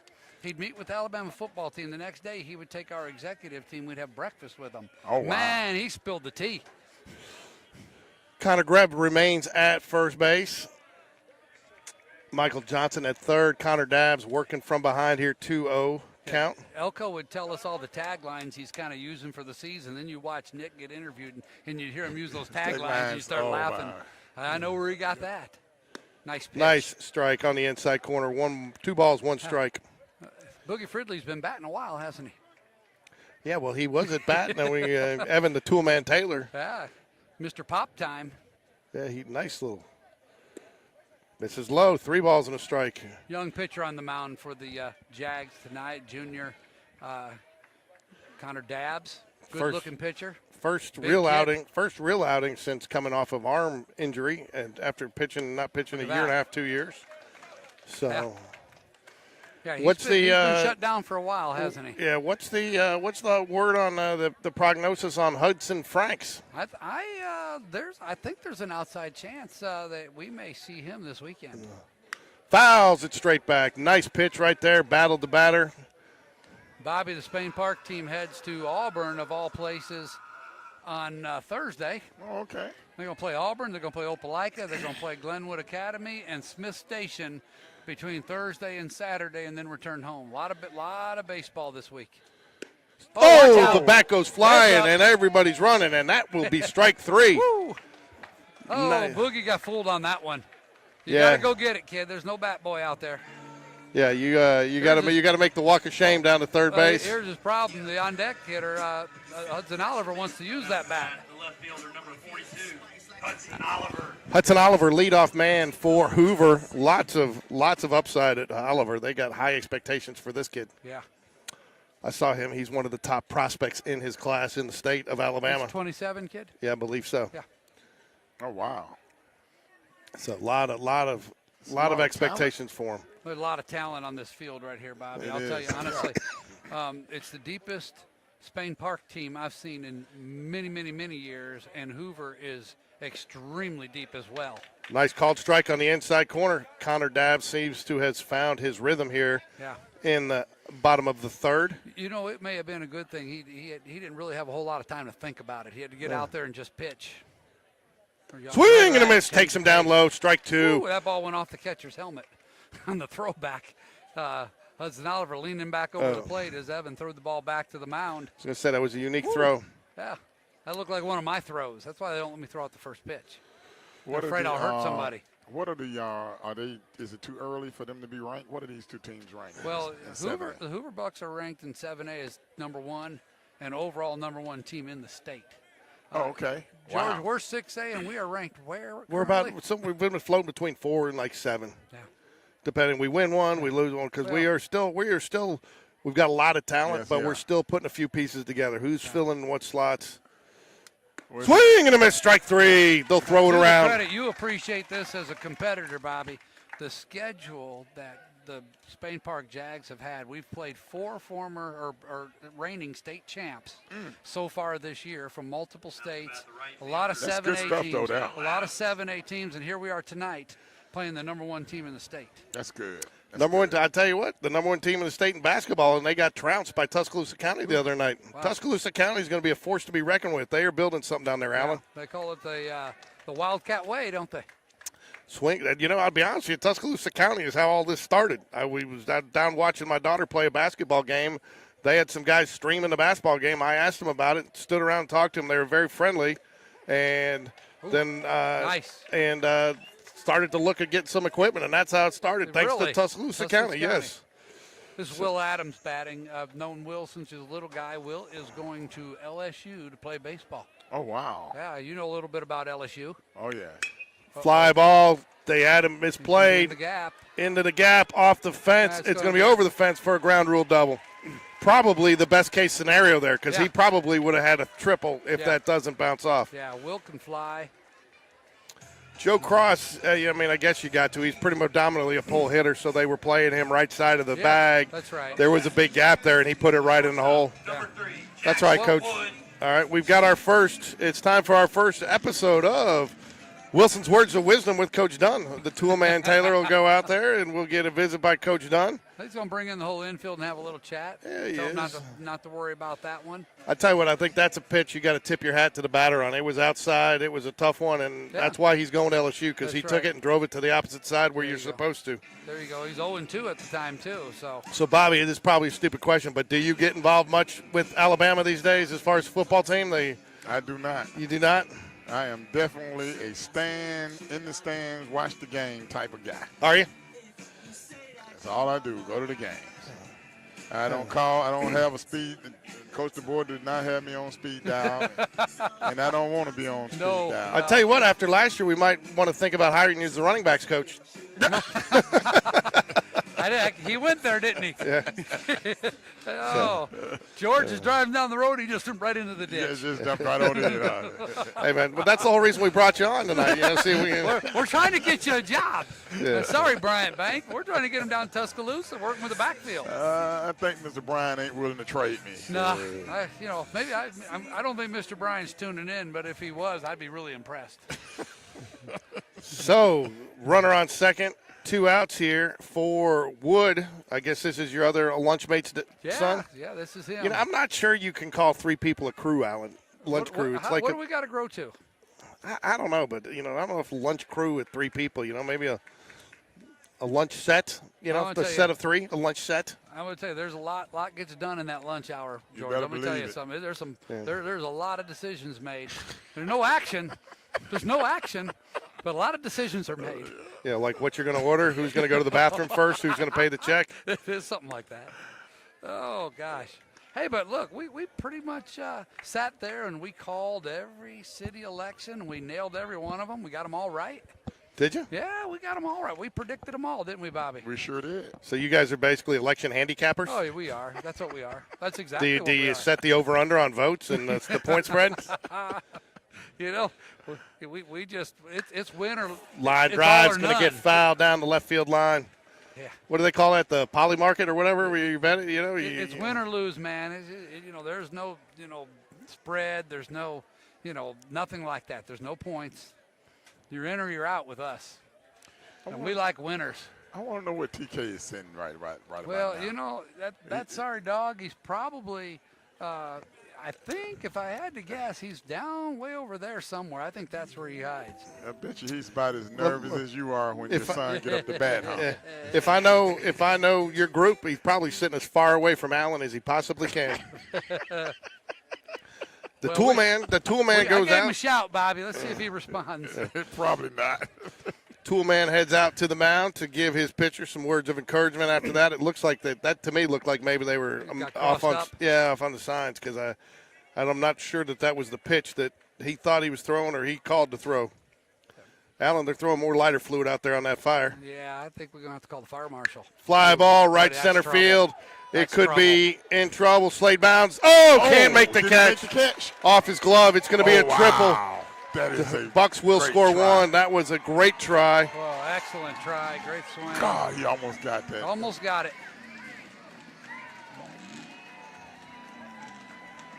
I tell you what, back-to-back good gap shots by the Hoover Buccaneers gets them on the board with the first run of the ball game here in the bottom of the third. And I tell you what, those balls couldn't have been hit any better, because they were right in the spot where the Jags were not. Yeah. When you got hitters like this, you've got to stay probably a little bit away and a little bit down. They're not going to necessarily always hurt you the opposite field, even though both of them did. But that ball those pitches were up and they were real hittable. We're very lucky that one stayed in the park. Now, if you can get out of here, you got to score to win. So giving up 1 run's not a big deal, But you got 2 outs. You got 2 outs. Left-handed batter up. Yep. Just go challenge him. Forget about the runner on third. That's right. For Evan Taylor, he's got to be a wall back there. Yeah. Cannot give up a freebie here with a pass ball or a wild pitch. I'll tell you, just my experience speaking here, I would throw him outside, work on that corner. He could roll over on one, get 2 strikes, go up. Listen to Alan Bobby trying to talk like he knows something about baseball. Sounds really intelligent. Yeah. Alan's just ask me. Alan's a good guy. I've watched a lot of baseball in my days. Never could play it worth a darn. So my high school batting average one year got posted in the newspaper. I hit 167. I made the mistake of telling my son about it. Ground ball. It's going to be a tough play. he'll Michael call Johnson. me Mr. 167. And the throw pulls him off the base. Oh, my God. Oh, that's tough. That's Michael tough. Johnson played it very nicely. Throw just wide, pulls Connor Greb off the base. And that's what you got to have happen there to get out of that situation. Yeah, you got to play mistake-free against these guys, but throwing here, it cost us a run. I tell you, Bobby, I had a low moment in my life a couple years ago, and Alan was the first guy to call me and say, hey, man, I'm here for you, whatever you need. If you need to talk, you aren't going to find better people than Alan Paquette. Oh, you good man. Appreciate you saying that. Oh, man, that's great. Hey, he won't tell us where he is, but he's gonna respond to our other lines, huh? TK Wood, man, he's sorry. Yeah, we're developing this little shtick we got going here, Bobby. It's getting we're starting to develop a following. Fly ball, right side of the That's field. playable. Joe Cross should have it. Joe Cross calls it off, and that will do it. Horns in the outfield can't distract him. Bucs, though, do some damage in the bottom of the third. Score 2. Jags will have to rally to see if they can't get him back. Connor Dabb should have only given up 1. Unfortunate to get the second run on the air. Freebies always usually come back to haunt you. Well, Freeman had to sit quite a while there. Hopefully, it didn't take long. So. Hey, what's going on? I know you guys are live. Good to see you. Good to see you. Good to see you. I can't talk much because you ain't. I know. That's why we're harassing you. Okay. You can type. I'm so glad You see the superintendent behind you, Can I don't you? get a picture of y'all together? Due up for the Jags will be the 2, 3, 4 hitters. Reese Jones, Joe Cross, and Evan the Toolman Taylor. Hold on, let me. Hold on, put on your headset. All right, Alan's doing pictures for his fans. Now you got to get the mic down so they know you actually talk. The mayor getting his picture. Here we go. The mayor. Hey, George, I want you to meet TK Wood, the other part of our big dinner play, and a wonderful, wonderful man, also a Bryant Bank employee. There you go, the lunch set. The part of the lunch crew. Set. Look at that. That's good stuff. That's good stuff. I'll get those to y'all. Thank you for coming, man. No problem at all. Hey, we just got him hired as the running backs coach at Alabama. Yeah. We just got him hired as the running backs coach at Alabama. Yeah. George pulled that off. Go back to your hiding hole, buddy. So That's a fine man right there, It Bobby, sure TK is. Wood. So for you guys wondering what we were laughing about earlier, we got Alan Paquette, the mayor of Spain Park. Just hanging out. No bow See all tie our today, friends. but he's sporting We his talk blue bad shoes. about Will Adams and Frank, too. Yeah. No, sir. Hey, I had to pay to take the job. That's what it is. That's what it takes. That's true. Top of 4 here. Reese Jones steps up to the plate. Jags trailing by 2. Allen's working the crowd and broadcasting. All right, now it's time to And I focus think it's time to call the Hoover Fire Marshal out there at right field before, who's going to put that out? Yeah, good luck with that. Where's the bucket brigade when you need them? Yeah, no kidding. But it doesn't seem like that long rest has impacted the Hoover pitcher much. No, called strike on the first pitch of the inning to Reese Jones. Reese Jones loves the inside part of that box. Oh, Judd, looks like it almost grazed him. Almost got him. 1 ball, 1 strike. Nobody out here. Jags need to get something going. Bobby Reese Jones here is a UAB baseball commitment signee. God almighty, that's a lot of talent on this field. It's all It over is. the place. You got LSU, you got Tennessee, you got just a You bit got high. a lot of JUCO guys. You got an Auburn commit in Connor Greb. You've got Well, first baseman so far tonight. first baseman. Yeah, well, I'm used to him playing third. Where's Joe Cross? Joe Cross Joe's is playing going to Snead State. Snead State. I think Tanner Underwood, a pitcher for Hoover, is also going to Snead. Cam Lowry, I believe, is a Wallace State commitment pitcher. Ball 4. Maybe it did impact him a little bit after that first pitch. Yeah, I like it. That'll Good bring up speed. Joe Giuseppe Cross. Joe does have home run power. He's hit a couple out this year, a couple by one, meaning one. So if Allen can have a crew for lunch, a couple can be one, right? Yeah, I think so. I guess that's the math. That's the new math, right? Alan, you had a little fan club earlier today before you got here. People were wondering if you're going to be here, showing up, telling me I need to do what I need to keep getting you on the broadcast. That's good. So- That's nice. Yeah, somebody stopped me and told me that they listened to the broadcast and really are enjoying it and motivates you to keep wanting to do it. Yeah, it does. I mean, I like the people chatting in here. Yeah. I mean, we get Chris Stewart on here. He may listen up. Next thing you know, we might be in that booth at Bryant Denny. No, I think what's probably more likely is that I'll be out and Chris Stewart will be in. Oh no, George! I don't want to jeopardize your job, man. The voice of the Spain Park Jags. That's a huge one. I want to expand his role. I want him doing everything. Man. This guy, George interviews the coach, does a weekly coaches show. Oh, man, good. Man, he starts it off. You think he'd been doing it his whole life. Man, he just introduces him, goes right into the sponsors for the show. It's like goodness. I put the gracious. sponsors at the end of this week, Alan. You did? Yeah, it felt like a better flow this week because we were in the Jag room because we couldn't do it in the dugout. It just felt like a better flow. But get the sponsors in. And now, I will tell you, he did admit the coach I don't script it, Bobby, because I think it comes across as too fake. And so that's right. And when you record it, if I butcher a question or whatever, you can always edit it out. But Will did start saying, man, the questions are getting a little tougher. The competition getting tougher. So I sent him some bullet points on topics or players I'm going to talk about so he can kind of get some things in his head to say about it. You don't want to stump the coach. No. Throw to first. He's back in time. I still asked him about that mixed emotions inning, and and I told him about that. I told him I was coming, so. Yeah, that was a classic. I wonder if he's heard it. So, no balls in a striker to Joe Cross. Yeah, Bobby. So we were up big at Gardendale, and Ryan, his son, was pitching, came in and was pitching very well, came in the first inning. Our starting pitcher struggled a little bit, did a nice job, and then he sat for a long time. We got a big lead, and I said, I'm not sure I bring the pitcher back out here as long as he's been sitting. It's cold, get another guy an opportunity, And I said, I got mixed emotions about it. And then he proceeds to do a 1-2-3 inning, like on 4 pitches, and gets out of it. And so, Alan's been giving me a hard time for saying I had mixed emotions about it. Yeah, we call it the mixed emotions inning. And we had mixed emotions about a lot of things that night, by the way, including what we're going to have for dinner.